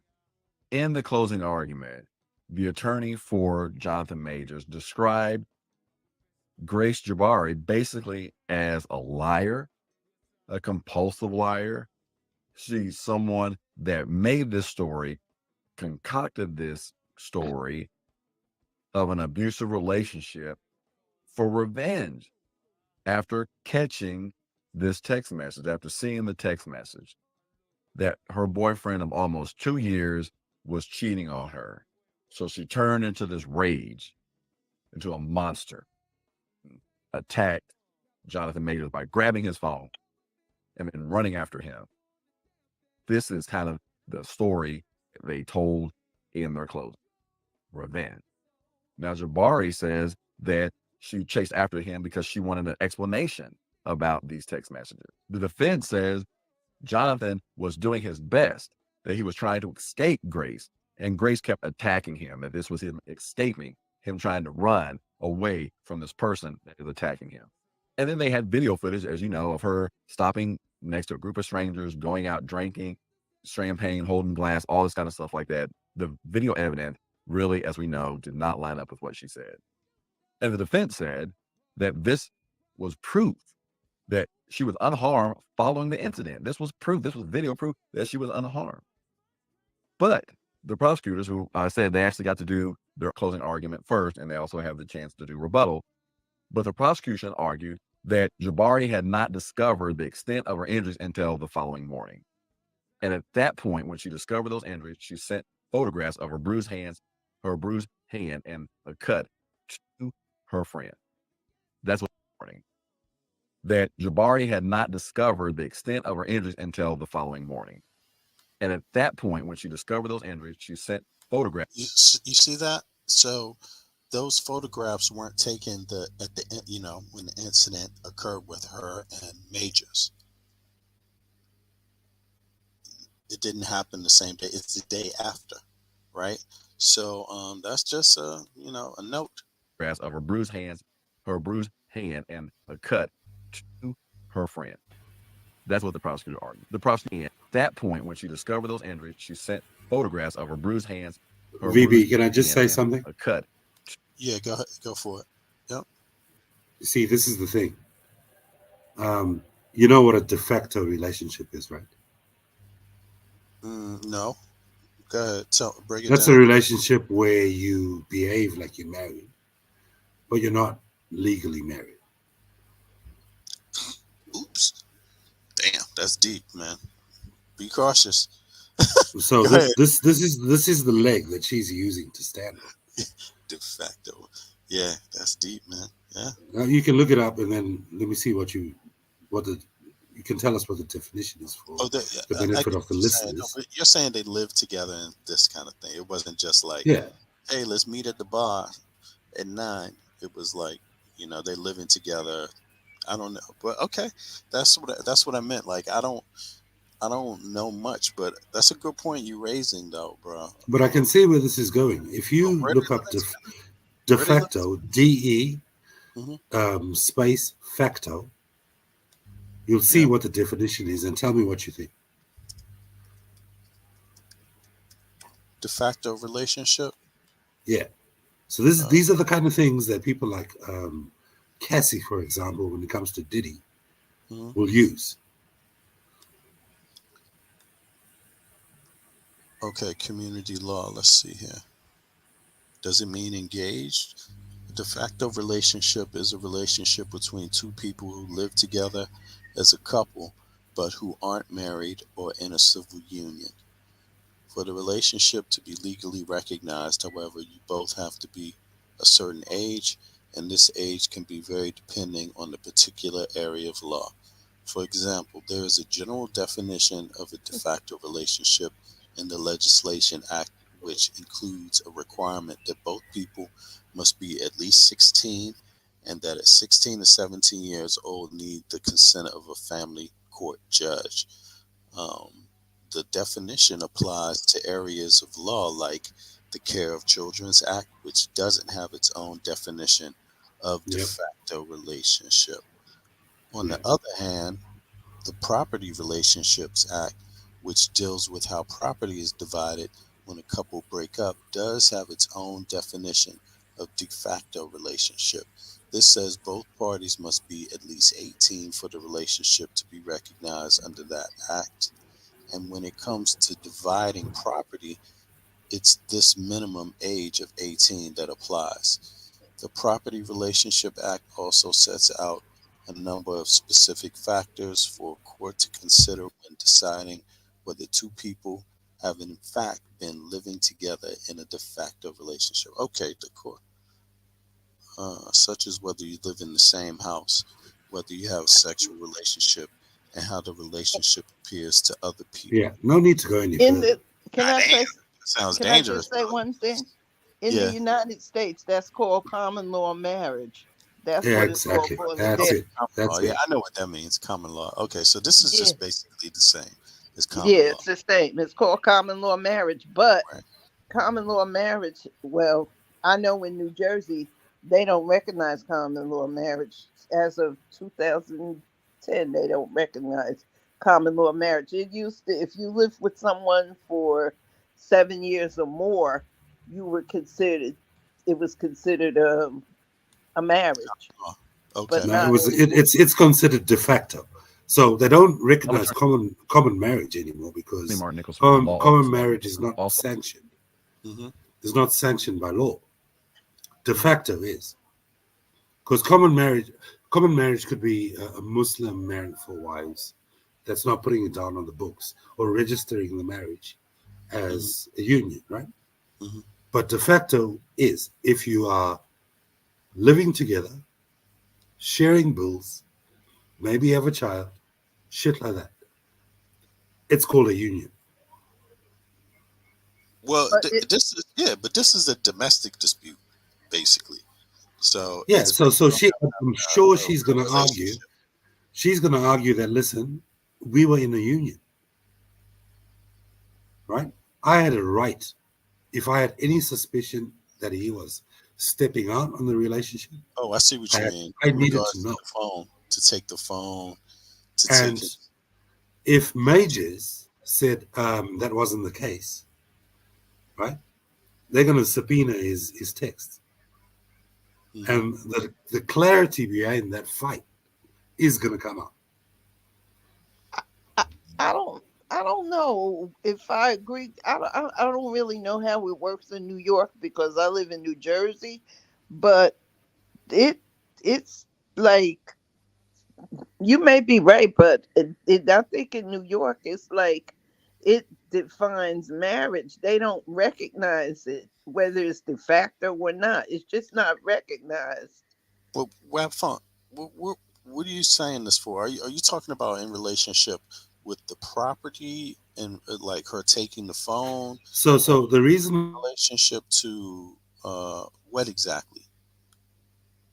Where do you think that's gonna? Because they have been playing tapes, recordings. Are you talking about the recording? When I was asking earlier, I was saying who's recording their partner? Exactly. So she recognized infidelity in this union, right? Mm-hmm. So she grabbed the phone. He attacked her, allegedly, to get it back, right? Yeah, she so where all this sort of stuff that comes in with Loretta Scott King and Michelle Obama is almost going to work against Majors, because she's going to argue that there were expectations in this union that were unrealistic. And he was infidel. He behaved in, he brought infidelity into the relationship. This is why you don't go into that living together situation. Yeah, exactly. Absolutely. Because then too they may look at it. New York is funny. People in New York are funny. They may look at it as, some may look at it as, okay, you shouldn't have took his stuff. It depends on the age of, now if it's young people, he might get away with it. But if they picked all older people, she'll win. And then too, the whole thing is too, he's black and she's white. And like I said, I feel like it's the year to destroy the black man. Yeah, and we keep forgetting that the fact that she's white. Huh? We keep forgetting the fact that she's white. But I'm saying they may do it too. That's my point. They may find him guilty just to destroy him. Oh yeah, that's what they're trying to do. They may find him guilty, and that's why I say what I said in the beginning.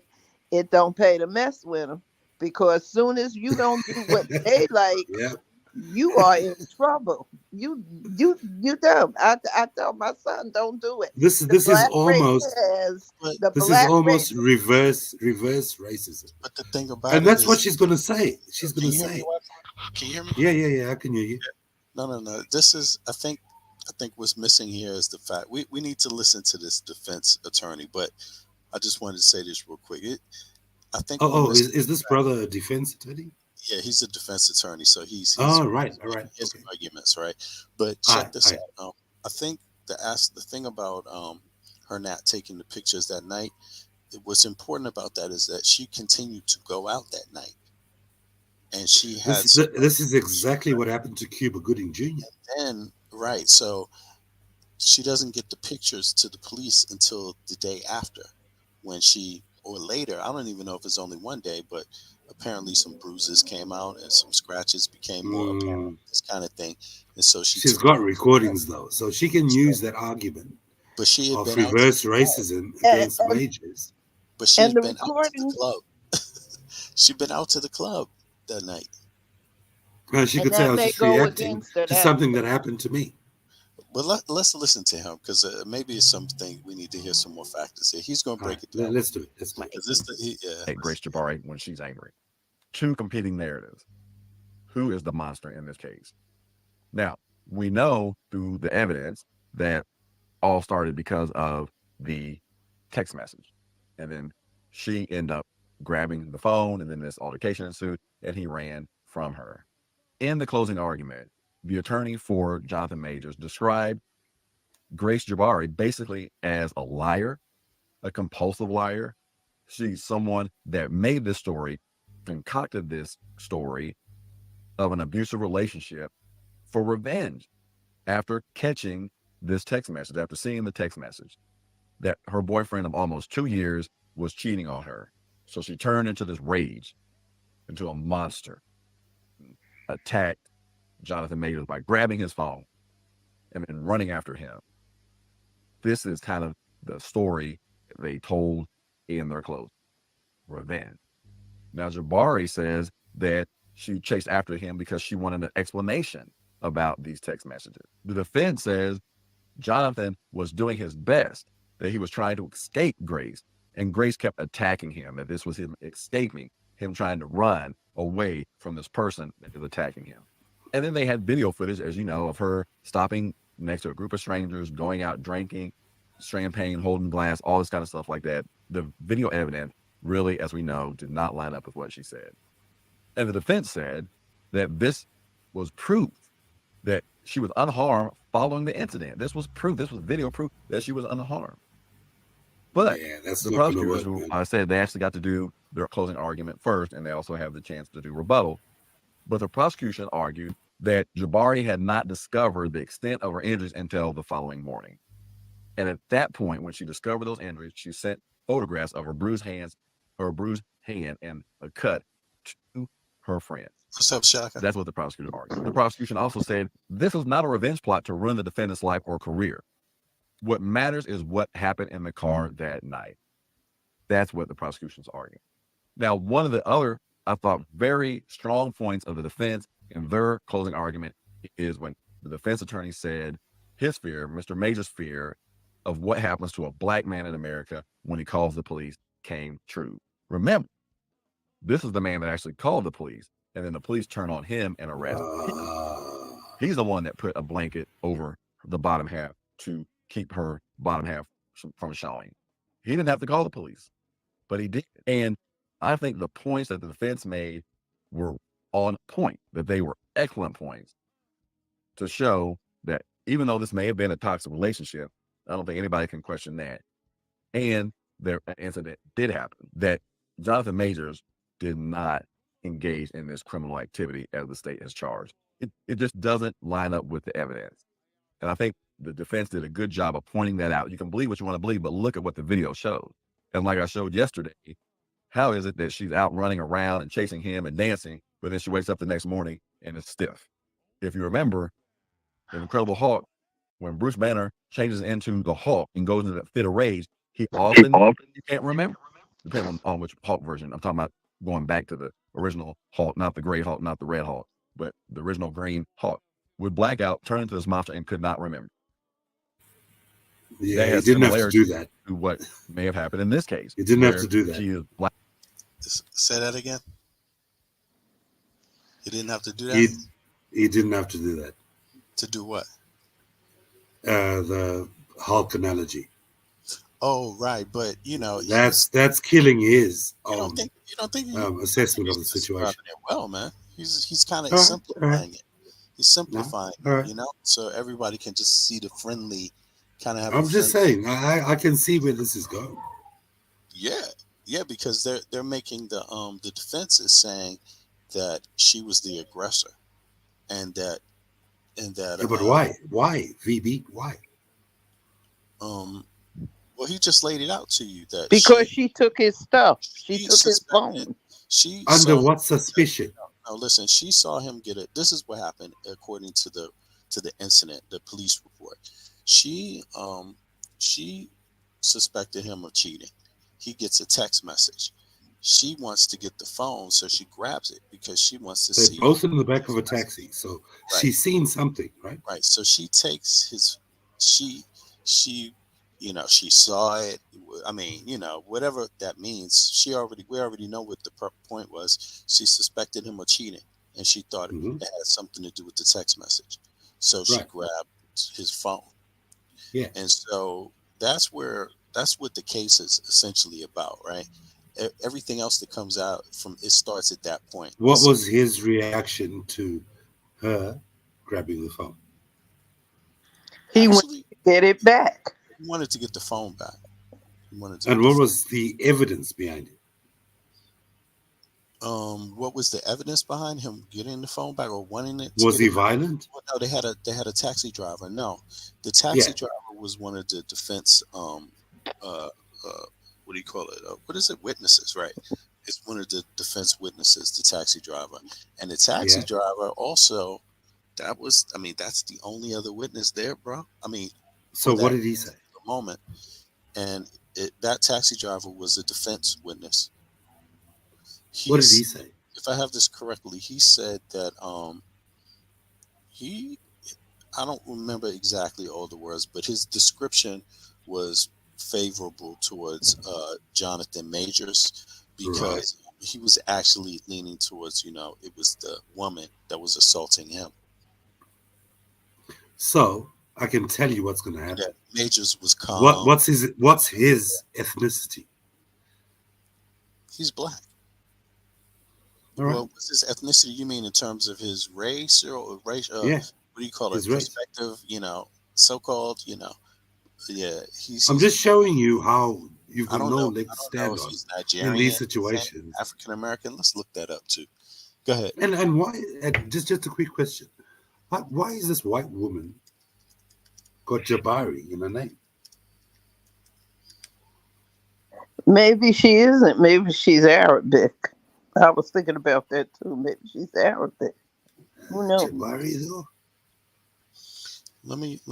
Is she okay? Well, we can look these things up. I'm gonna switch over. I wanted to hear more of his commentary, but let's just because I think he's just almost done summing it up. But let's just take a look at this real quick for the record. Yo, Shaka, you there? What's up, bro? How you doing? Yo, peace to everybody. I hope you're doing well, brothers and sisters. Yeah, peace, Shaka. How you been, bro?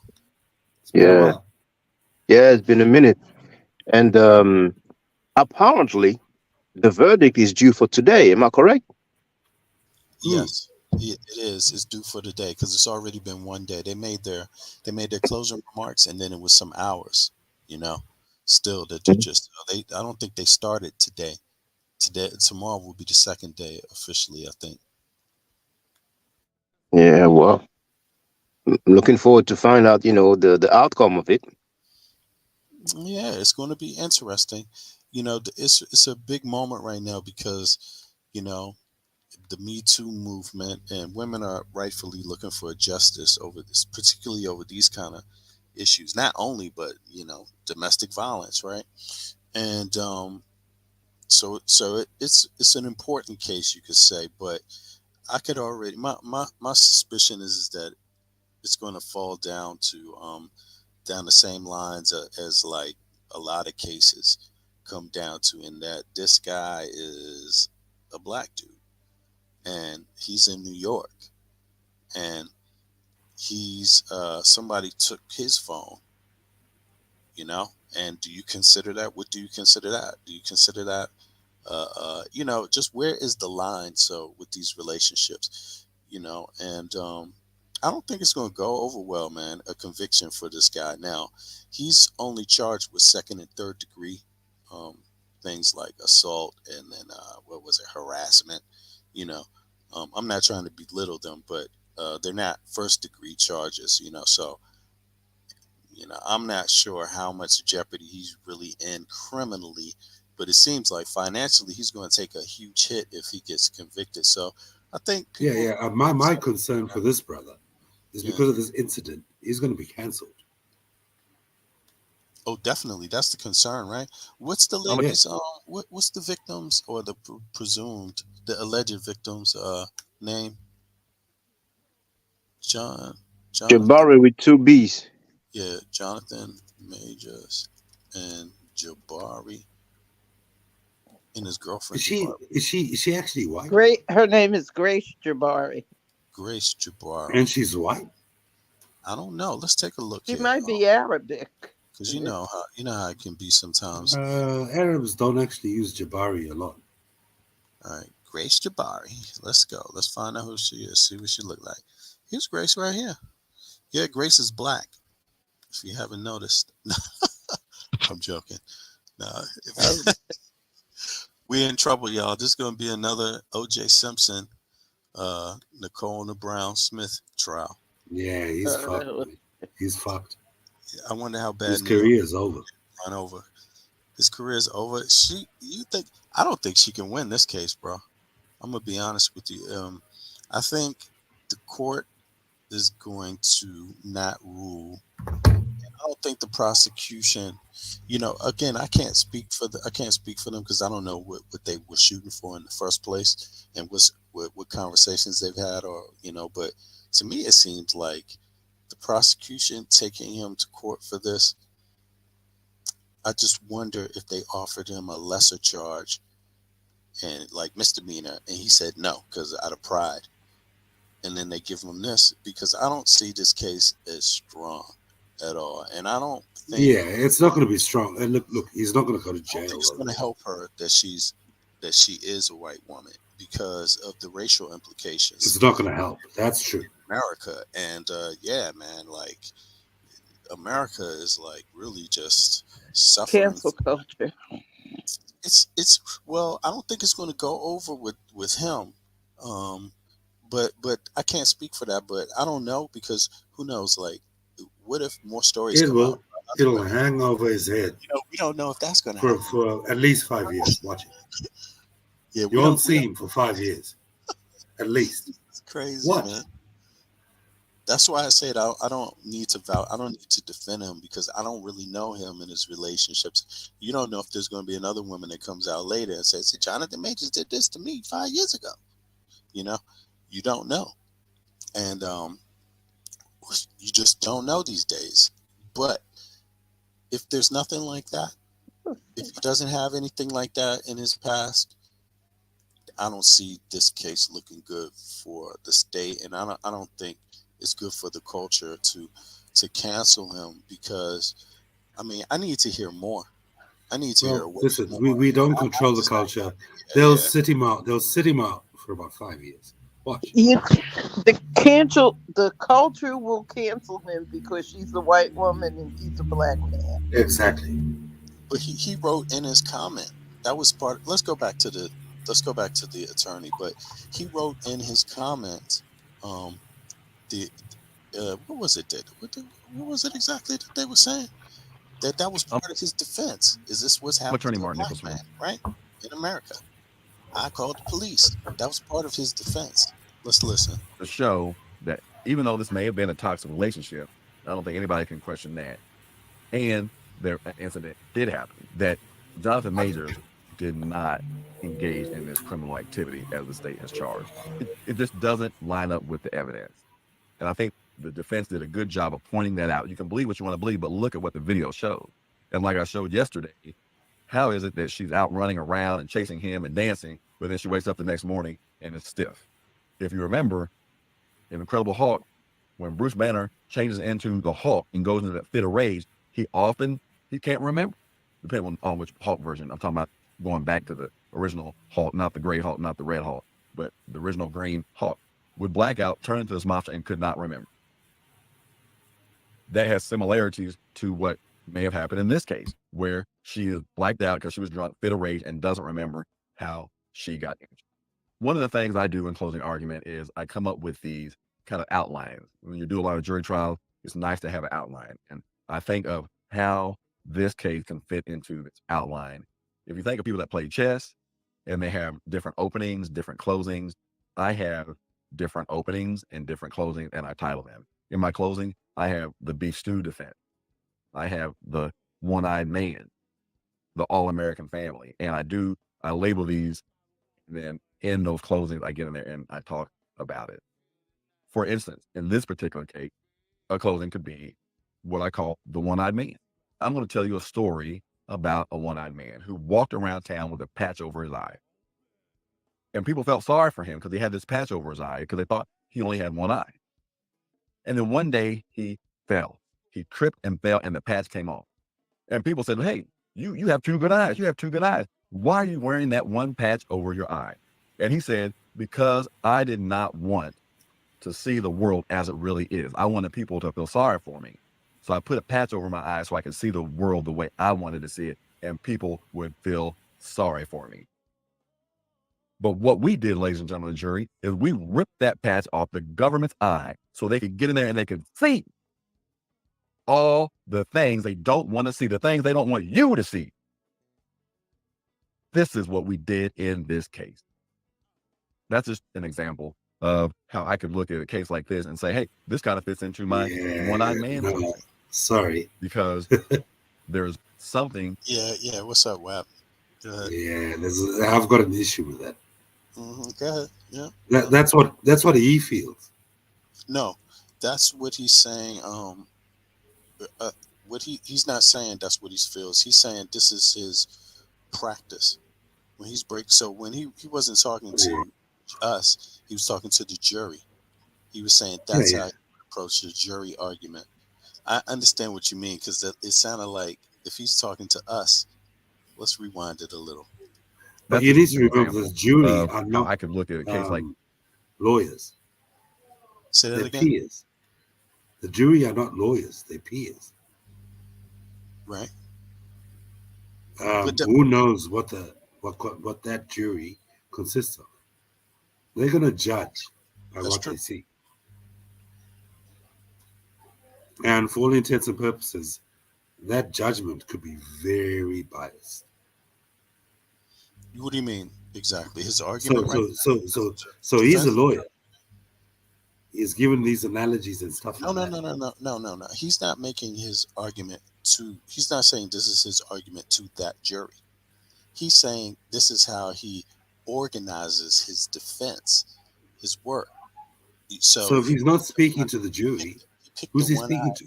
Himself, right? No, he picked, but it's a theoretical thing. He's not talking about this jury on this case. He's saying that he has these different scenarios, defenses he could apply to someone, or even prosecution. And in this case, it's like someone comes and makes an accusation at you, right? That's what he calls this kind of thing, the one-eyed patch man. And that person has the patch because they don't want to see the world as it is, and people feel sorry for that person in the beginning. Maybe he is talking about this case. I don't know, man. Let's hear it again. Maybe he is talking exactly about this case and what he was applied to it. I mean, it did sound close, but I took it as he was just giving that as an example. But let's hear. I think he was giving an example too. Yeah, but maybe it is his true feeling. Let's see. But it was convincing because he got a little animated. But I thought he was just giving it as an example still, even then. But let's hear. To see. This is what we did in this case. That's just an example of how I could look at a case like this and say, hey, this kind of fits into my one-eyed man closing. You see that? You hear that, Wap Funk? It's just an example. It's not really his feeling, but I think he's going to give his view on it anyway. But it's related to this case. Huh? He's related it to this case, right? I don't think so. I think it's an example. I don't think so, but let's hear it. Let's see. There's something that they don't want you to see, these holes in their story. They want you to feel sorry for the person. And that could be a type of closing that you could use in a case like this. Now, we have entered.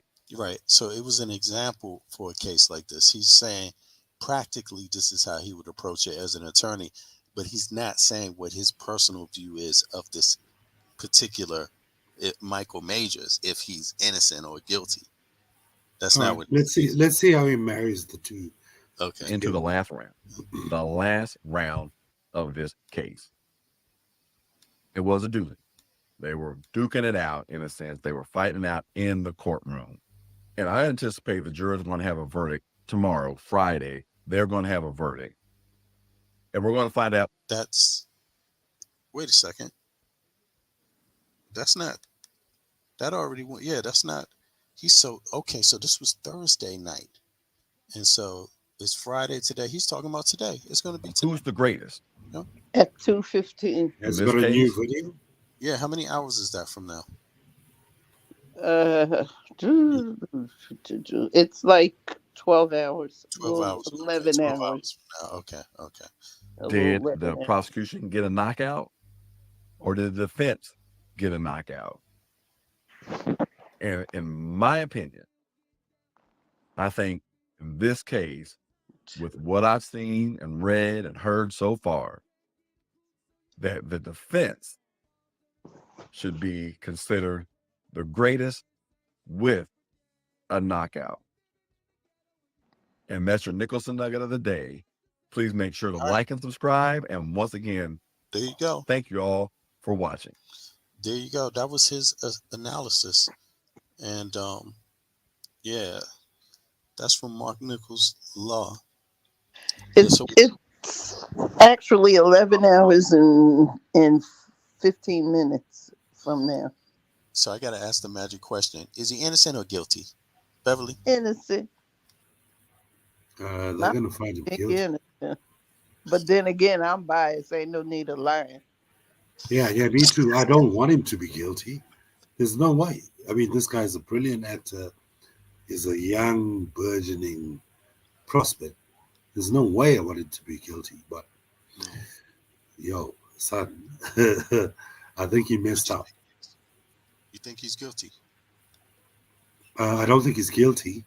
I think he failed to read the situation properly. I get you. Then he fell into the trap. He fell into the trap. That's it. See, a lot of people are going to be. You shouldn't be messing with that white woman in the first place. Exactly. Because now she got it. He kind of getting what he deserved. He wanted it. He got it. Damn, this is just all that. What did they say? Like all that glitters is not gold. All the glitters. He got fool's gold. He got the fool's gold. Yeah, that's it. That's it. I think I'm gonna have a hard time understanding how they can convict him on the evidence. And I think the fact I think the main fact is going to come down to this thing about she took his phone because she suspected that he was having an affair. So she's already. Bro, and unfortunately, that's exactly what it is.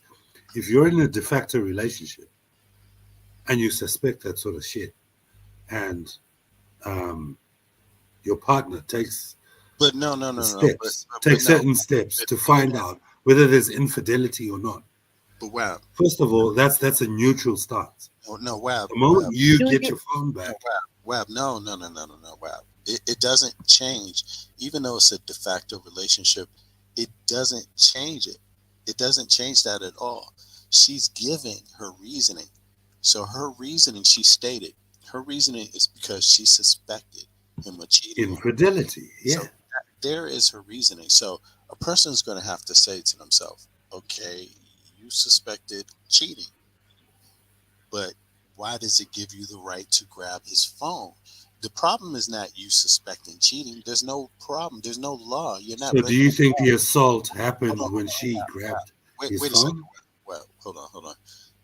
There's nothing illegal about suspecting that your spouse or your Absolutely nothing. Yeah. is that's not the problem that the law has. So they are not going to be able to use that for much. You suspected him cheating. She will. But he grabbed the phone. She grabbed the phone. Now don't get me wrong. If it was about like something else, like if she had, I think VB, you think that her grabbing the phone was an encroachment on some sort of personal liberty, right? No, I just think you got to examine the law, and the problem is that even in a de facto relationship, you can steal. It doesn't absolve you from stealing, from theft. You could be married. Exactly. To your husband's Rolex. That's still theft. It doesn't matter. It's theft. So I think that him having a right to get his phone back, I think it's going to be where they're going to have to examine. Okay, what are the limits of that legally? Can he take it from her? Can he? Well, the limits are the phone back. Hold on. When she took the phone, was it violent? Right. That's what I mean. But she shouldn't have took the phone. It wasn't hers. Yeah, she shouldn't. She shouldn't. That's wrong. But that is theft. American law. You don't take what doesn't belong to you. People do it, and that's why they end up in prison. American law is different. This is what's hazy, because if it's a de facto relationship, she owns that phone too. No, she doesn't own that phone. In American law, she doesn't own that phone. She's not married to him. She owns nothing because she's not married to him. Maybe she pays the bills for that phone. If she pays the bills, she's a dummy. Then that's all that comes down to. I don't think it's going to make much of a issue in this case, bro. If it was a different type of case, like if it was a divorce and they wanted to prove, like, okay, you're having a divorce, so let's make it the divorce settlement. And then she says, oh yeah, he was cheating on me. And then they say, well, where's the evidence? And then she says, well, I have these text messages. See, here it is. That would be an issue then for him, you know. But then again, that's a different type of case here. That's a civil case.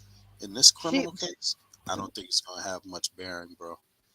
I think it's going to come down to and I really don't think she's going to get any type of big settlement. I honestly, I doubt it. I totally doubt it. But I think she's not going to get this poor brother's career is going to be affected by this. And not necessarily. It's just how people think. Everything is crazy over here right now with entertainment. You know, and he's a black man, and like I said, it's open season over here on black men. Black men have to walk a fine line. Even with black women, they have to be careful what they do. You know, even they just have to be careful. It's terrible. Yeah, and I think the other thing that's going to be an issue is like the fact that the pictures came the day after. So, and then. But let me say this about the pictures. You do know about the artificial intelligence, how they can take pictures and make them, you know, they can take something from before and make it look like it's crazy. Well, they said she was chasing him, and then she said that same night she went out to a club, and then she went home later. And then of course she got bruised. And I also read where she said he put her arm behind her back. Of course he did. If you were walking away from him and you have his phone and he reaches over you to take the phone and he grabs the phone and you don't want to give it up, of course your hand's gonna go in the back. So yeah, I think what they had was at best a domestic dispute, right? And that's just basically it, like domestic disturbance. And what it got turned into is like criminal prosecution. Typically, I would expect that, like, if the police show up, they would be like, ma'am, can you give him his phone? You can get the phone. They would look at you. If nobody's hurt, boom, end of the day. Y'all just had a fight. You took his phone. We know the fight's about whatever it's about, but you still have to get the phone back. Are you two able to be together okay tonight, or are you going to be separated tonight? What's the deal? And when the police find that out, they go on their way and hope that you follow through with your promise. But in this case, they didn't. I think I don't think it's going to rise to criminal. Let me say this also too. I just thought about this. There is a law in New York and New Jersey when there's domestic violence towards a woman that they have to they have to arrest the person who committed the violence toward the person. They can't let them go. If there's, it's crazy. It's a law that they don't. You're right. I think you guys are focusing more on the incident rather than what was said prior or post the incident, where he's comparing this white woman. What was said? Loretta Scott King or Michelle Obama? She's going to turn around and say, "Listen, this guy's racist." I think you're reading too much into that. There was more to it. Like he said before, they cut it off. What was the after part of that? He could have been trying to explain when he said greatness. I'll agree that was a poor choice of words. He was probably talking about his career. And I need a woman like those women that is going to stand with me. And look, Beverly. In this case, if you're in a toxic relationship and you don't like the person you're talking to that you're in the relationship with, who happens to be the person, you got to leave. You got to leave. Hold on, but you saying that is not a crime. Exactly. It's not a crime, but she could claim that he had expectations on her that were racist. No, but the thing is that I get you. I get that too. That's another way to look at it, and I see that. But I can't get past this part of I mean, it's not a crime for him to say those things. That they weren't the nice things to do. But if you're in a bad relationship, then that's obviously you're liable. Both of you are liable to be saying things. It's not like he's on camera beating her. He's not on camera. She didn't record him with a video. Well, it could be verbal abuse. I thought you were supposed to be Michelle Obama and then smack her. It could be verbal abuse. Yeah, I thought you would be like that white woman could turn her ass 360 and say, "Listen, this guy just hates white people, and this is what he expected of me, and because I'm not black,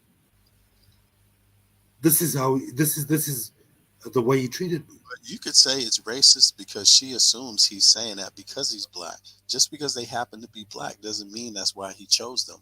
Maybe those are just two role models he looks up to. He chose two women that stand behind who happen to be black, who stand behind their men. Well, she could turn around and say, "Listen, I'm a white woman, I like Arab, whatever it is, and this guy just wants me to be black. I'm not black. I'll never be black." I tell you what, that won't hold the reason. up. That won't hold up. Well, he shouldn't have said that. He shouldn't have said that. That's the. But he has a right to say whatever he wants to say to her. Wow. Well, in the context, he shouldn't have said it. No, Wabfunk, you know who's going to say that? That's what Fox News is going to say.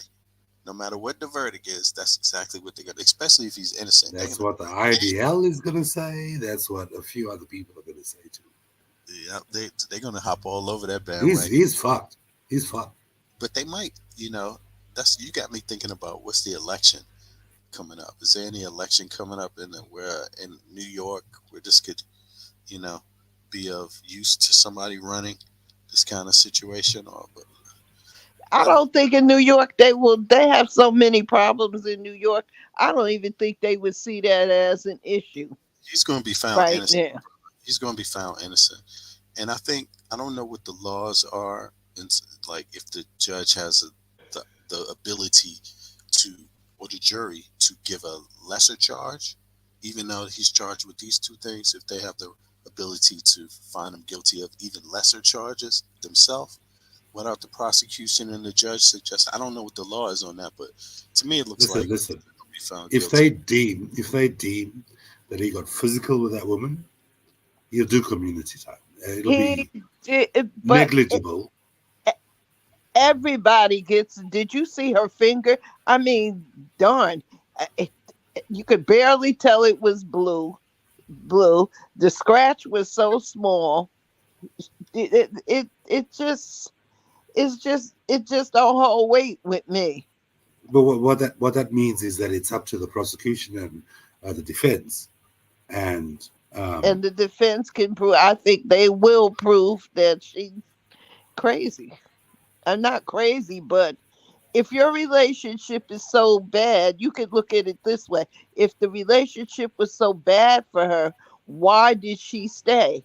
Just like, why did he stay? Why did she stay? Sis, I bet you 100% that she's going to argue that she psychologically abused her because he expected her to be something that she could never be.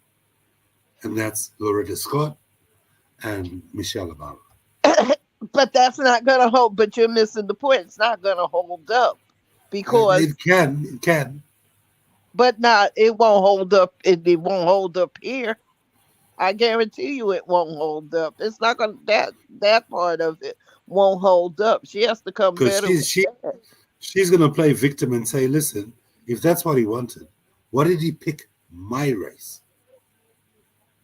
Why did you pick him? And he can go back and say, well, why did you pick him? If I was his defense attorney, I would ask, well, if they go that way, I would say, well, why did she pick him? Was it for his fame? Was it for his fortune? Yeah. So you can look at it both ways. Yeah, 100%. But ideologically, she's got a case. I don't know. Specifically because of that recording. That's going to hurt him so badly. No, I don't think so. I really don't think so. Because we heard on the news a small, what they call a snippet of it. But if they try to use that, what was the whole conversation about? What was the whole conversation about? That's the thing. We don't know what the whole conversation was. What was the whole context of that? Well, look, I think it was obviously about about her conduct and his expectations, right? To me, it seems like he was saying, I need a woman those two black women stood by their man in their endeavors. Martin Luther King, his wife, stood by him when he started the civil rights movement. Michelle Obama stood by Barack Obama when he decided to run for the presidency. And she said it numerous times that she didn't want it, but he wanted to be president. And when he decided to run, she stuck by him. Sis, you're literally arguing her case. I don't know. She can turn around and say, I'm not Michelle Obama. I'm not Loretta Scott King. This is what he expected. But we were together. Yeah, that's true. You're right. She can say that. But he can also say, he can also say, his defense attorney can also say he used those two women as examples of the type of woman he wanted. Exactly. Not just because they're black women doesn't mean that's why he picked them. So that argument is not going to work. It doesn't hold weight. It doesn't hold weight because what is he supposed to do? Pick someone else that he doesn't just because of their color? He sees them as so when she turns around and says, this is the reason why he attacked me. Because I'm not black? Is that what you're saying? No, she's insinuating that the prosecutor is insinuating and she is by playing that part of the tape where he says, yeah, you know, the kind of woman I need is like Michelle Obama or, you know, Coretta Scott King. You know, those were good women.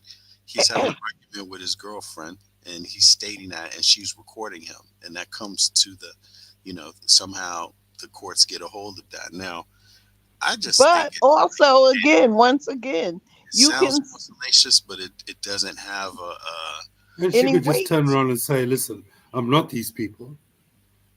He knew who I was. And there was a case of infidelity.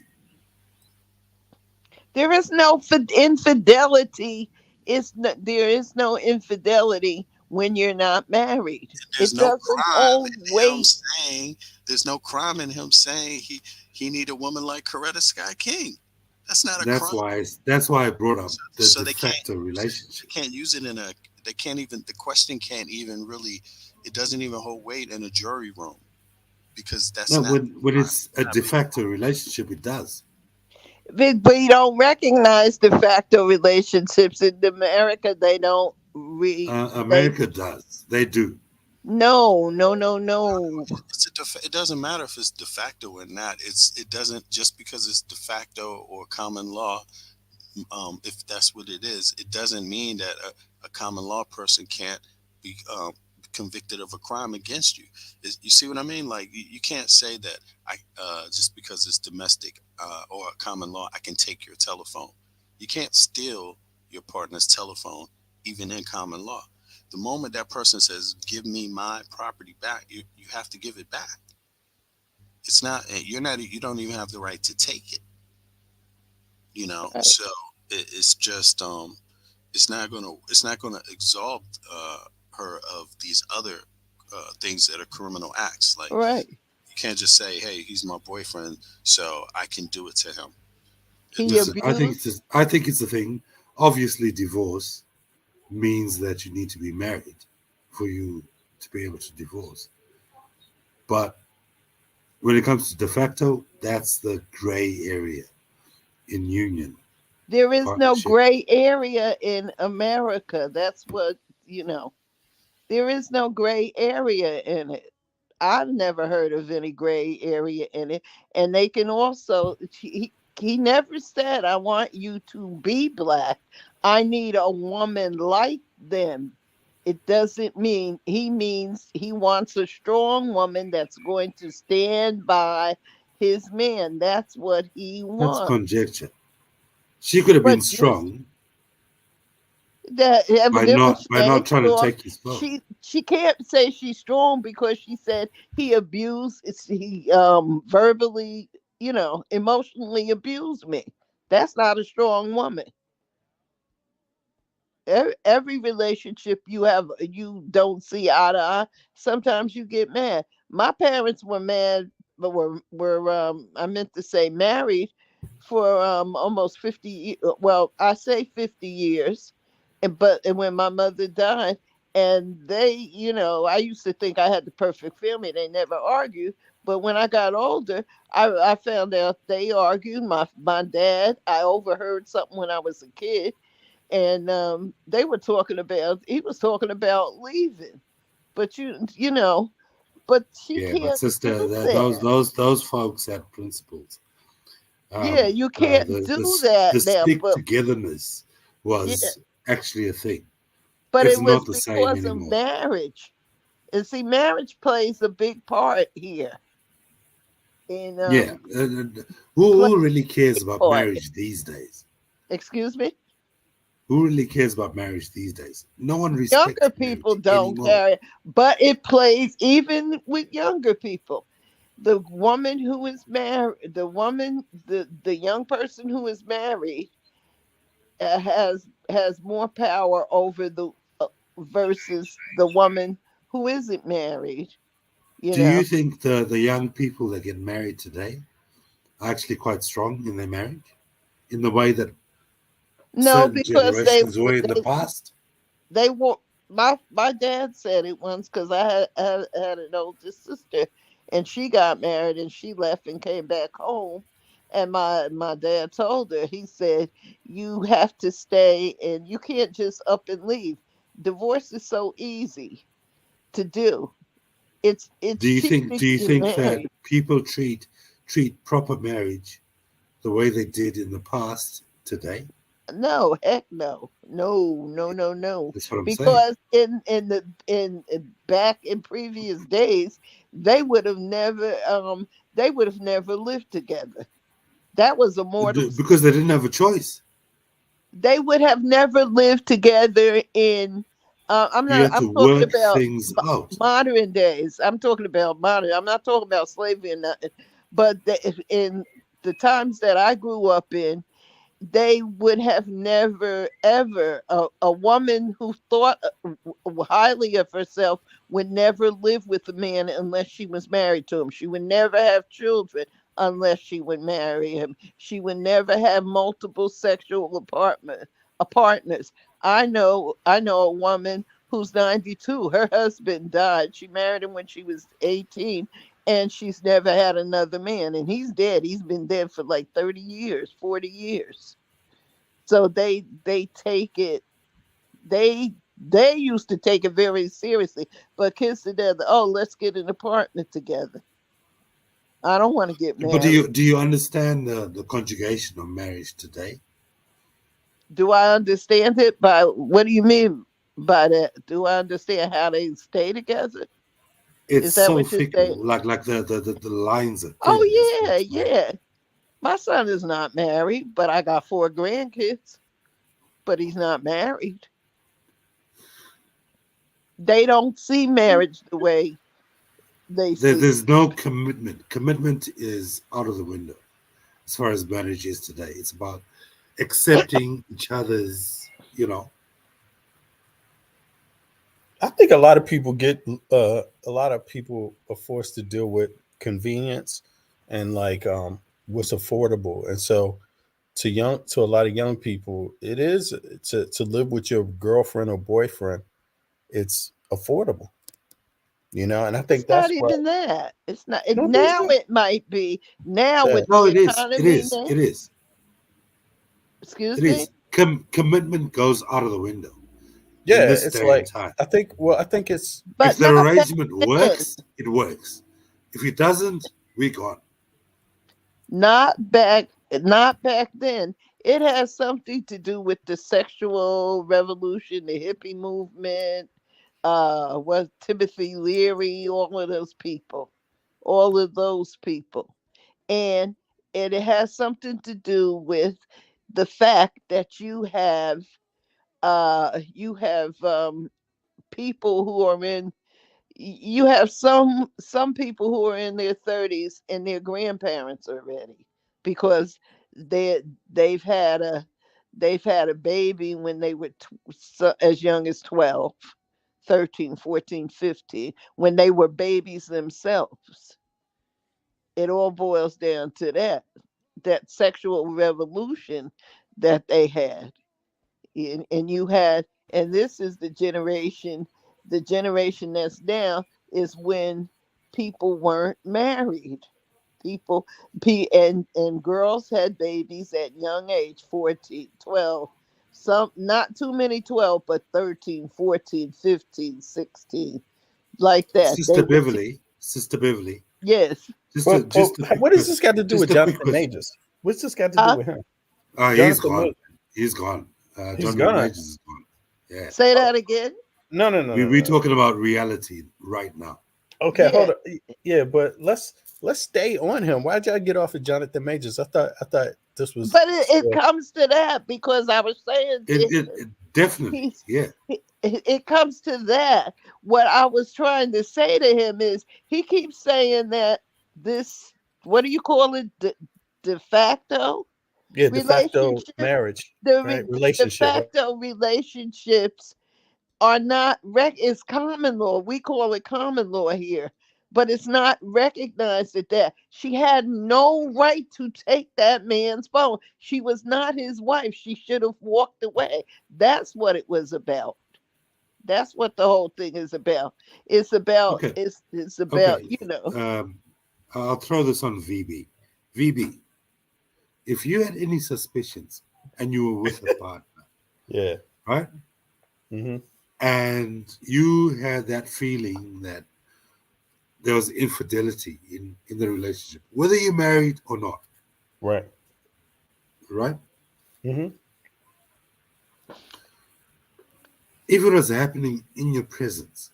It doesn't make sense, bro. Because look, man, no matter what, in this guy's situation, you have to make an argument. The argument is it's law-based, so it applies to everybody, and it's specifically got to work in Forget his about case. law. Forget about law, right? You just felt that you're with a partner and there was some infidelity going on. Okay. What would I do? And you said, listen, let me get to the bottom of this. You took a phone, right? Just to see what she was doing. What happens from that point onward? Right.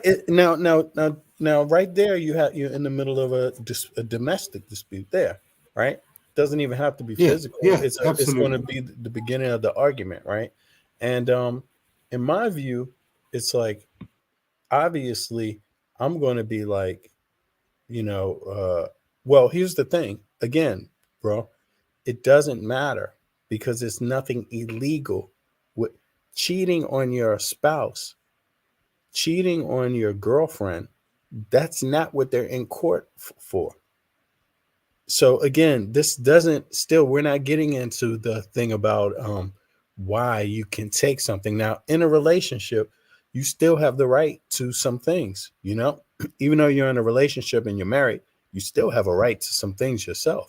What do you have a right to? And if you want to say, if she wants to make that kind of argument about this is our phone now, we're married or we're in a domestic, think about the scenario. Like, she's just texting. You're in the back of a taxi and there's infidelity in the relationship, right? And you take a phone and see that I take her phone. Infidelity is actually happening. Oh, if I take her phone. Yeah. Is that what you're saying? Yeah. If I take her phone out of her hand, right? Yeah. See, if I take the phone out of her hand, right? At that point, what do you consider that? It doesn't matter who's doing it. If it's me or anyone, you're entering into an area there where it's like there's still an area where this is still this individual's phone, and I'm the one taking it from them, and it's not mine. You're still in that realm, even if you're in a relationship. It doesn't matter if you're in your house or if you're in a car. So what's the realm? What's the realm? Well, the realm is that you're in a domestic dispute. You're like, each other. This is not the first time you've come across them. You live together, you're neighbors, you're friends, something of that nature. Absolutely. You've observed it. You're like, there's something going on. And then you're like, right, I'm going to take that phone. So it's typically when there's a fight. See what's going on there. Yeah, but typically when there's a fight between two friends, let's say the police, they're not two friends. Yeah, that's the same thing. Two friends, right? Yeah. Now, if you're in a fight like that with two friends are in a fight and you both look the same, there's nothing wrong with being in a fight. If the witnesses say no, he didn't hit her, and they say no, the friend took the phone and he was just trying to get his phone back, but they seem all right. What are the police going to do? They're going to say, okay, case solved. We write down we showed up. They said they were okay. The person got their phone back. We out of here. There's no charges. So by but you in this case, snatching that phone away from your partner because you had a feeling, you still don't have a right to it. It doesn't matter if you're so it's violence. It's friend, a family member. That's what you in the realm of in the domestic thing. It's like a family dispute. Yeah. So it's domestics from that point. Yeah, that's how I see it. And then, so when the authorities show up, that's how they will see it, because you're introducing it to. You're saying this is my boyfriend, this is my girlfriend, or this is my friend, or this is my family member. That's how you're introducing it. The police are gonna first try to ascertain, okay, is there a crime that happened? Who, yeah, we see you arguing. Yeah, somebody's phone got hurt, but what's the crime? They're going to have to get to the bottom of the crime. That's why the police are there. You see, they're not civil investigators. They're just there for the criminal aspect of it, right? So when they show up, once they ascertain that this person got their phone back, this other person isn't pressing charges because of a phone, then there's no crime. Here's his phone. But in this case, the woman said, no, but he assaulted me. And by law, they had to arrest him, even if they didn't observe any sign of it, even if the witness there didn't observe to get his phone back. Yeah, he got his phone back. I believe, yeah, he got his phone back, right? I think he even ran. So what if I don't even think he had his phone. I don't think he got his phone back right then. So what if it's the other way around? Huh? What if it's the other way around? What if she has the right to take his phone and he doesn't have the right to take it back? Is that what you mean? There's no realm such as that. She have the right to take his phone. He have the right to take it back. There's no argument there. The only question is, did someone get hurt? And where is the proof? Where's the evidence? Who hurt who? And do we see it? And when the incident occurred, the police didn't see any sign of. There was no report. There was no charges. Charges got pressed. So what did Majors do to get his phone back? She had scratches, and that is considered minor, very minor. Yeah, she had scratches, but it doesn't fall like you can get a scratch taking your phone back, and you can get a scratch taking somebody's phone. That's the thing about it. Can you ask somebody who scratched who? So what's the domestic? I mean, she came back with other pictures. That's why I wanted to watch this. You asking a lot of questions. They're going to show a few things here. Let's put it on. Let's get into one of our top stories of the day. More evidence has surfaced in the assault trial of actor Jonathan Majors. Briella Tomasetti joining us live this morning from the courthouse in Lower Manhattan. Briella, good morning to you. A lot of people talking about that surveillance footage this morning. Yeah, it is definitely a talker, Gina. Good morning to you. And this trial, I should say, is moving rather quickly. Closing arguments already set to begin this morning. After that, the 6-member jury will begin deliberating. And depending on how long it takes for them to reach a verdict, this entire trial could wrap up by the end of this week or next week. New video from Jonathan Majors' domestic assault trial, which appears to show the actor pushing British choreographer Grace Jabari back into a black Cadillac Escalade after it pulled over in Chinatown. The Manhattan DA's office slowed down this clip to show what was happening. Afterwards, the two get out of the SUV and walk to the intersection of Center and Canal Streets, where Majors shoves Jabari away from him before running off. Jabari can be seen chasing him down the street. The Creed 3 star is on trial for allegedly assaulting Jabari, his former girlfriend, in New York City last March.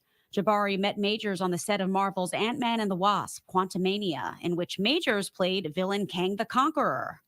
Prosecutors say the actor slammed Grace Jabari on the side of her head and twisted her arm, leaving a gash on her ear and fracturing her finger, after she read a romantic text message sent to him by another woman. Majors has pleaded not guilty to misdemeanor assault and harassment charges, with his lawyers arguing he is the real victim.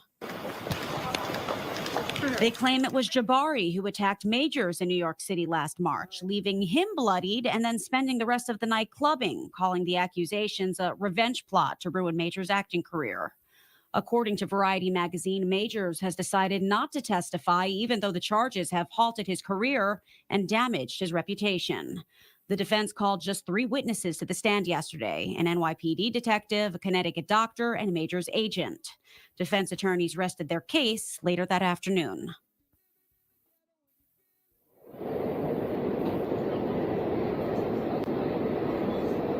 Yeah, and this case is quite messy. Majors also filed his own complaint against Jabari. Now, she was arrested last month and charged with misdemeanor assault and criminal mischief. The DA's office here in Manhattan, though, would not pursue the case, saying that it lacked, quote, prosecutorial merit. So far, though, we have not seen a sign of either Jonathan Majors or Grace Jabari here outside the courts, but they do open at 9 o'clock, so both of them should be arriving in this area shortly. For now, we're live here in Lower Manhattan.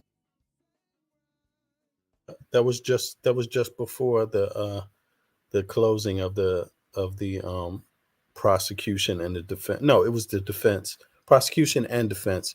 But they say that I do believe that they no now it's to the jurors now. So that's it, y'all. That's what it looks like. But it would be interesting to see. I believe they said he tried to file charges against her, right? Isn't that what they said? Or to have and the prosecution did not want to pursue it. Let's see again. Let's see something. Merit. So far, though, we have not seen. Case is quite messy. Majors also filed his own complaint against Jabari. Now, she was arrested last month and charged with misdemeanor assault and criminal mischief. The DA's office here in Manhattan, though, would not pursue the case, saying that it lacked, quote, prosecutorial merit. So, but she was arrested, apparently. Jabari also. So, what is that about? Is that related to the same case? And Jabari and Majors did try to have her prosecuted. Let me see something. yeah, and this case is quite messy. Majors also filed his own complaint against Jabari. Now, she was arrested last month and charged with misdemeanor assault and criminal mischief. Is that a month ago? Are they talking about two separate things there, or is that all one thing? This case with Jabari that they didn't want to. Is it connected to Jonathan Majors, or is it connected to a different court case? You know about that, Beverly or Webb? Oh, okay. I guess. No, I didn't know about that. What they're saying, she had some other. She assaulted somebody or something. Because I was really hear what they said. Yeah, Jonathan. Let me just Google this real quick. Jonathan Majors.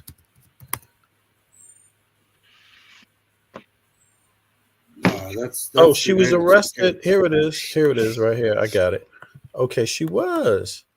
Yeah, that's interesting. I didn't, but they didn't want to. Let's read this.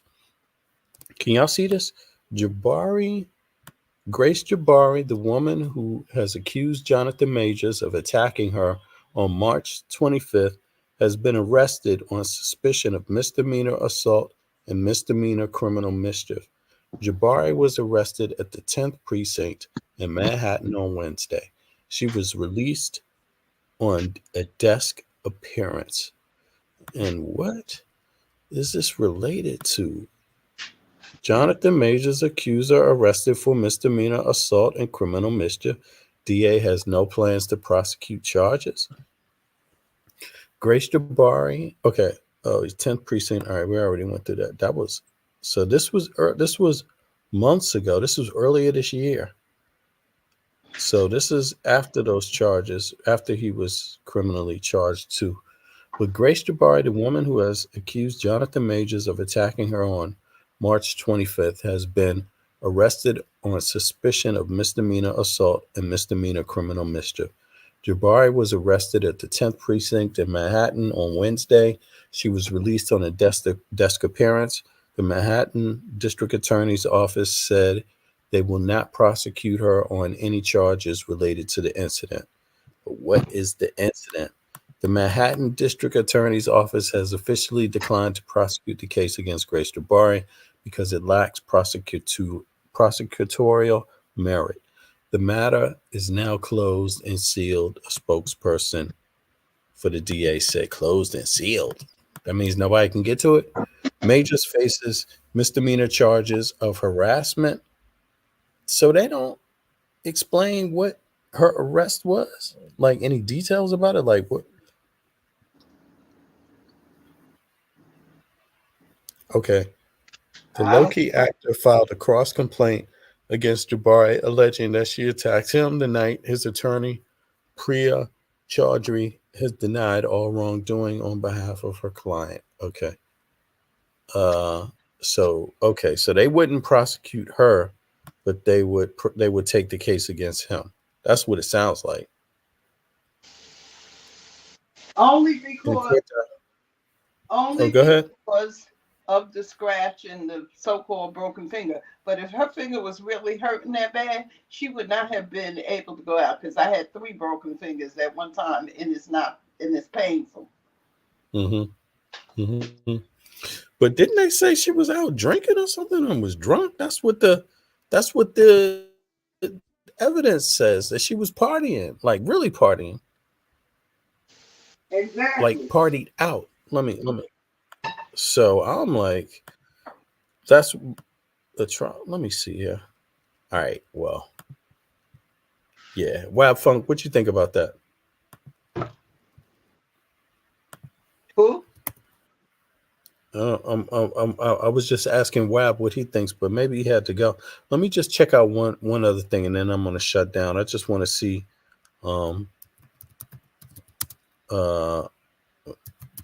if I can find something on this woman's night after the alleged assault. Partied the same night. Okay, so let me just bring this over to that screen here. It says Granny Security. Yeah, Granny Security video. What happened? Shit, come on. They probably took it down. That's weird, right? Look at that. Yeah, I guess they took it down. Of course they took it down, because it makes her look bad, but people have it.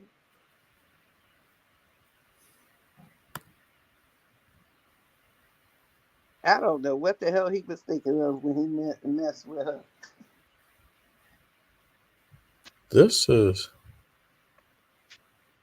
She went to a friend's birthday bash. That's what it says here in TMZ. Jonathan Majors' accuser, Jabari, fled to birthday bash after fight. Didn't want to be alone, she testifies.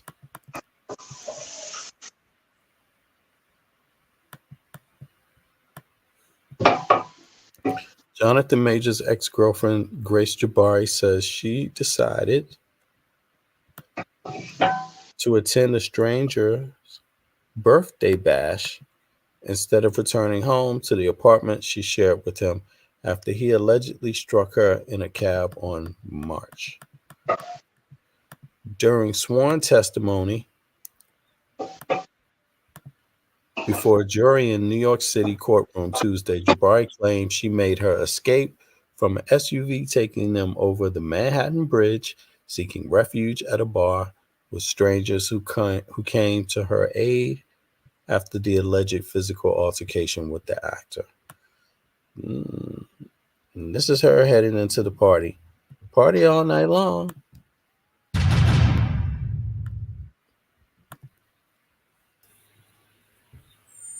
Same thing that happened with Cuba Gooding Jr.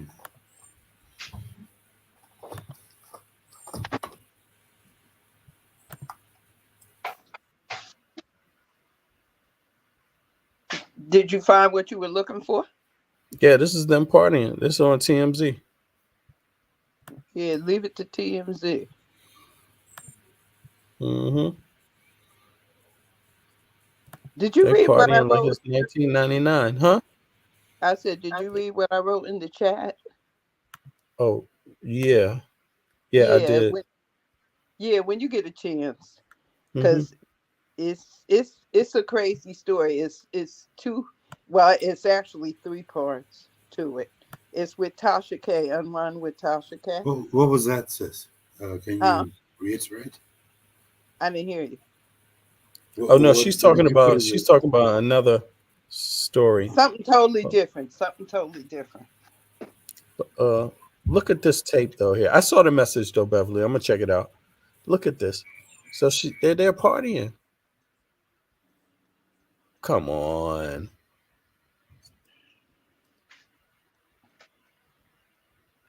She wants a bag. I'm sorry. I don't see nothing. I'm trying to figure out what's going on. What's happening here, man? They came in looking okay.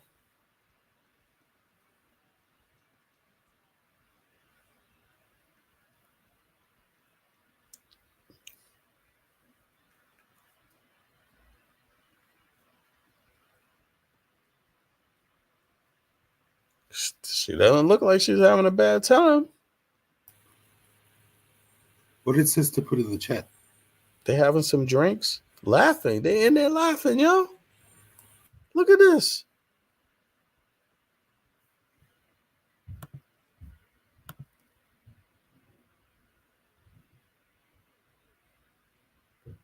They in there laughing. Wait a second. What can I do? Can I make this bigger? I'm sorry, y'all. Can y'all see this? I'm gonna go Is back. that the Jabari chick? She ain't really hurt. Don't look like she hurt to me.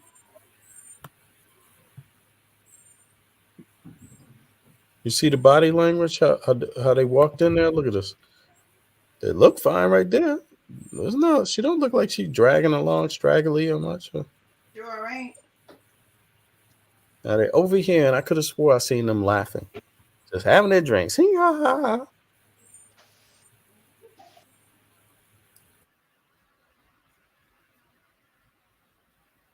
It's a whole bunch of It's a whole bunch of mess with that.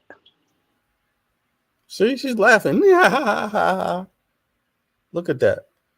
This is so phony, yo. This is so funny.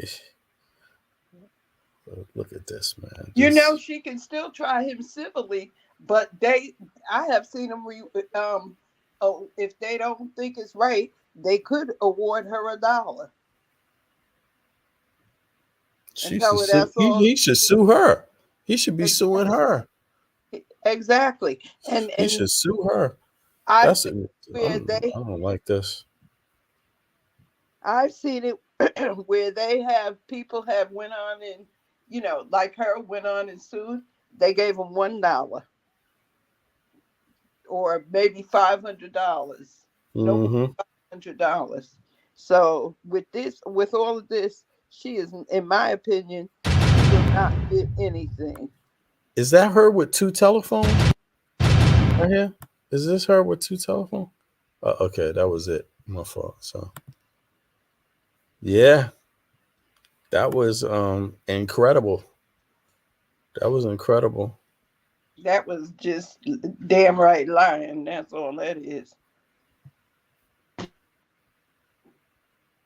Yeah, I don't like it at all. I don't like it at all myself. I can't get past these I hope it's not me just being closed-minded or something, but Jonathan Majors accuser Grace Jabari testifies about his rage, and she takes the stand at assault trial.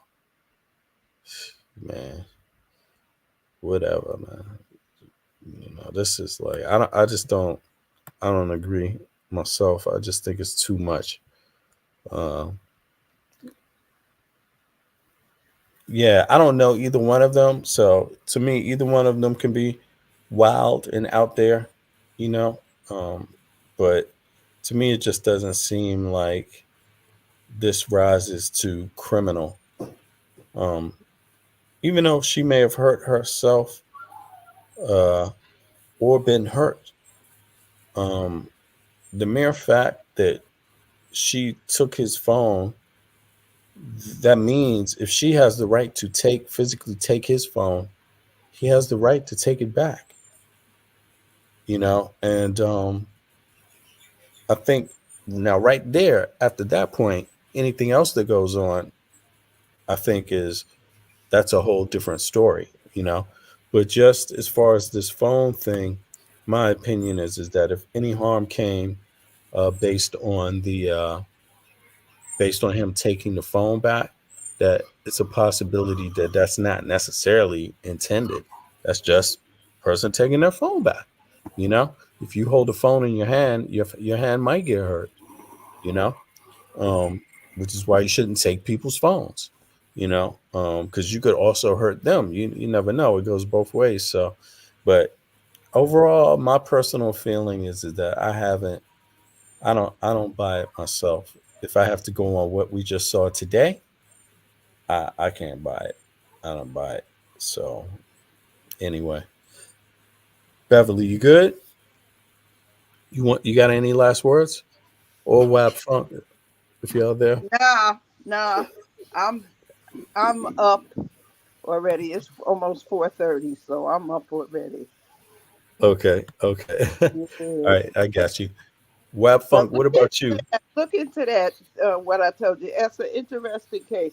And they even got the boyfriend. It was about an older woman fighting a young girl over, she threw acid in her face. And her son is an NFL football player, and one of her daughters is in the WNBA. Okay. But it's interesting. But Okay, I'm gonna check it out. yeah.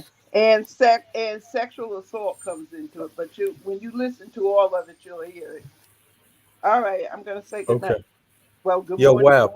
Whatever. Any last words? Yeah, no, yeah, there's a lot of weird things going on there. To be honest, I don't know. We'll see. We'll see. It's a lot of weird things like what? Just everything that's happening as we see it. Okay. Yeah. It's a lot of weird things. I have to say, I agree with that. Definitely. It is. I don't understand it. I think it's a little bit too much.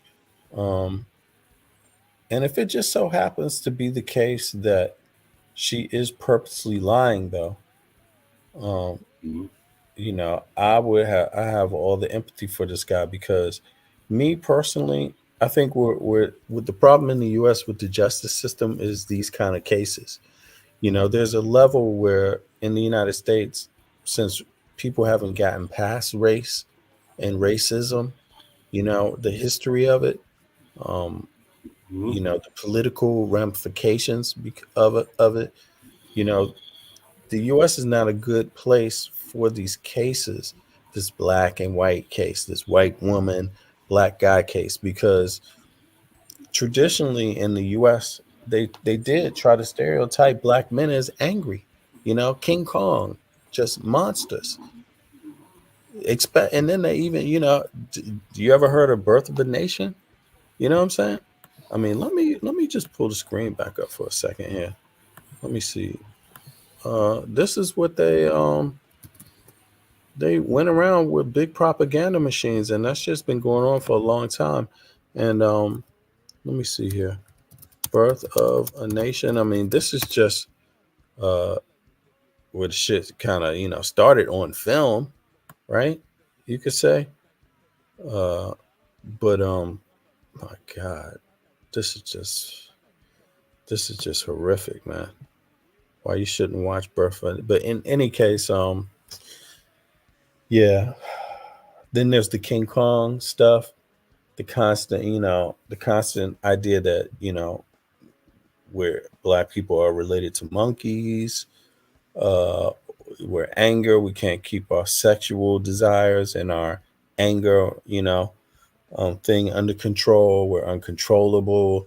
So there's always this emphasis on penalizing us to show that who's in control. I can punish you. That's how I'll control you. I can show you that I can always punish you, And I just think because of that history, it's these things. This shouldn't even be in the U.S. court system. To some degree, you're not going to get peace because of the dimensions here, and gender is one of them. For some women, for some people, it's gender. Other people, it's race. But when you put race and gender together in this combination, it's not an easy go. It's not. It has the potential of exploding. Also, by the way, because if he gets convicted, man, if people put up with this shit, based on what I saw, Nah. Not if it's true that she took his phone and he took his phone back, and that's what's going on here. I think it's bullshit. But Wab Funk, go ahead, man. Make your last comments, and I'm gonna be out, bro. I see you there. What are you thinking? Can you hear me, Wab? You on mute, man.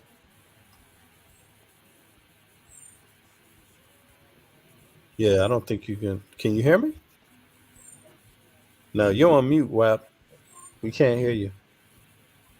But in any case, that's my thoughts on it, and yeah, we're gonna see how it goes. I want to say thanks to everybody for coming out. As usual, I appreciate you all so much. I mean, just continuing to come back and continue the conversations, and making it worthwhile, making the moments worthwhile. That's a blessing for me, and I appreciate it, and it's in many ways just to have you all's company sometime, and that's really what it's all about at the end of the day. Well, Wab, I heard your mic on. Does it work now? Yo, bro. Yeah, I mean, these are the conversations we need to have.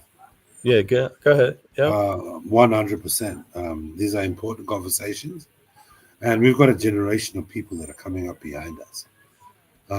We want to build them up to be good, strong people.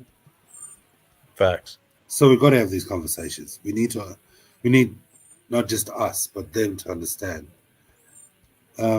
what to be. Right. We've got cultures and civilizations and societies that are coming before us. We've got kids.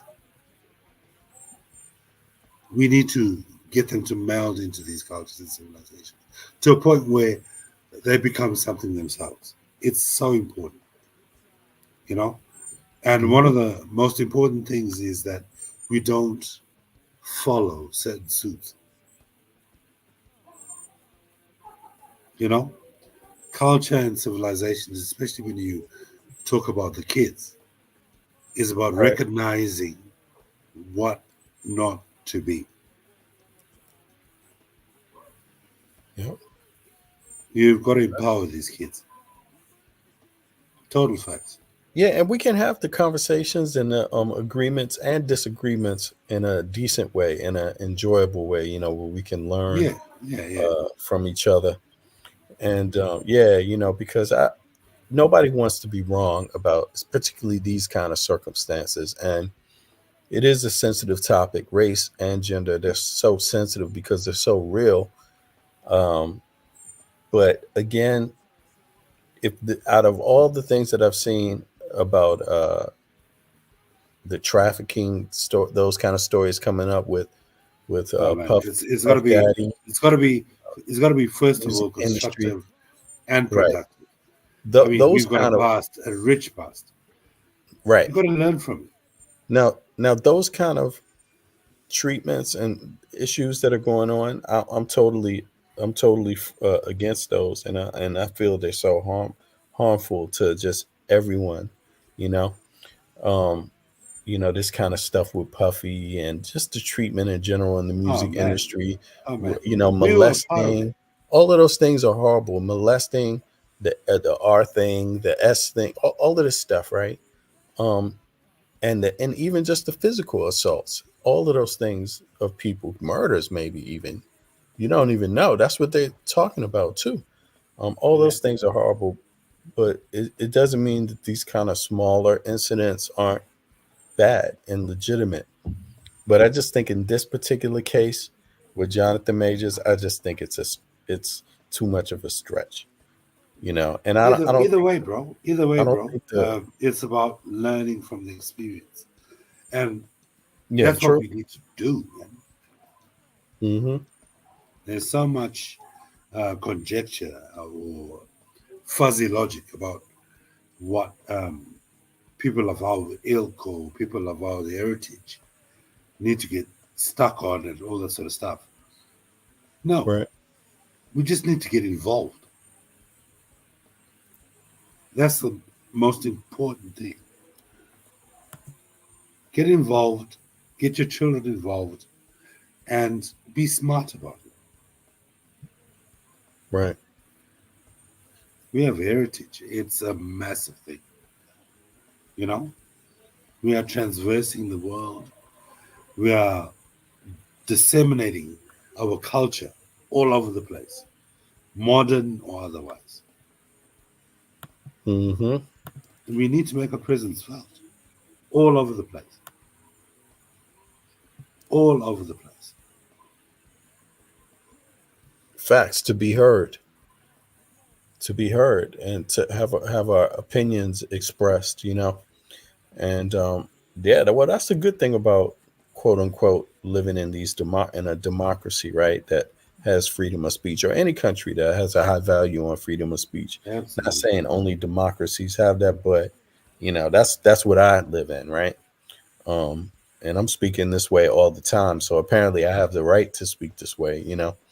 But to show dissent to some degree, you know. But as long as it's not violent, I right? think it's also about discovering that mindset or culture of a certain generation where they feel that they are pushing things for not just themselves, but for others. You know what I mean? There's a certain generation where we've traveled. That generation is yours and mine. Yeah. We've experienced culture in so many different ways as far as the conscious community, hip hop, DJ, you know, electronic music and all that sort of stuff. Mm-hmm. We've experienced that. But there's a small ilk that's managed to travel and transverse.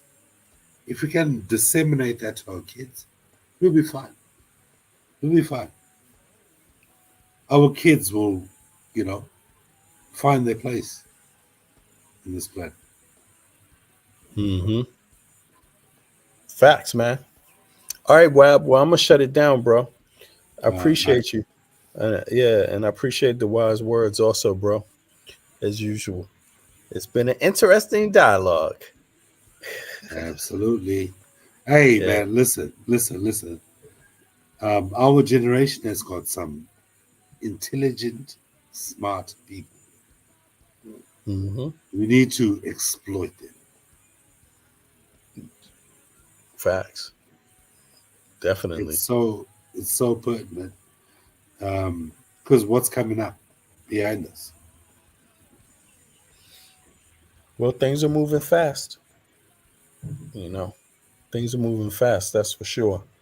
And that's where communication and, you know, freedom of speech come into play, man. Because if you Yeah. can't communicate, you know, you can fall behind. At least when the problem is not indifference, the problem is just if we're not communicating. That's the biggest problem. As long as we're all Communication. communicating, expressing That's our all views, it is. yeah, it will culminate into something at some point. You know, And so that's we'll something see. that all of us can associate with. Like whether it comes to the Right. forefathers or the forebearers, you've got to communicate. You know what? Yeah. You seen that? You know what? Well, it's time to go, bro. Right, man. Can you hear that? You know what? Could you hear that? Hey, bro, listen. Us hardworking 40-somethings and 50-somethings. Yeah, it's about that. We live, we love, we teach. Facts. And yeah, we do, man. And now we're going to sleep. I see you, man. Right. What time is it over there where you at? You're in Australia, right? Oh man, it's 8:30 over here. 8:30 p.m. Yep. Oh my God. Yeah, no. It's 10:26 a.m. here, Western European time, Central European time. Worldwide. Yeah, and I think US That must be what? 2 a.m., 2:30 a.m., 2:26 a.m. Yeah. So it's late there too. All right, but I'm gonna shut it down, bro. Be good. All right, bro. All right, You peace, too. y'all. Peace, everybody. Peace. Thanks, everybody, for coming through. Peace and love. Folks that are catching it, don't forget, subscribe. Do that one little deed and click the like button. Do diligence. Yes, press the finger there. I appreciate the love. Later, y'all. Be good. That's what we do.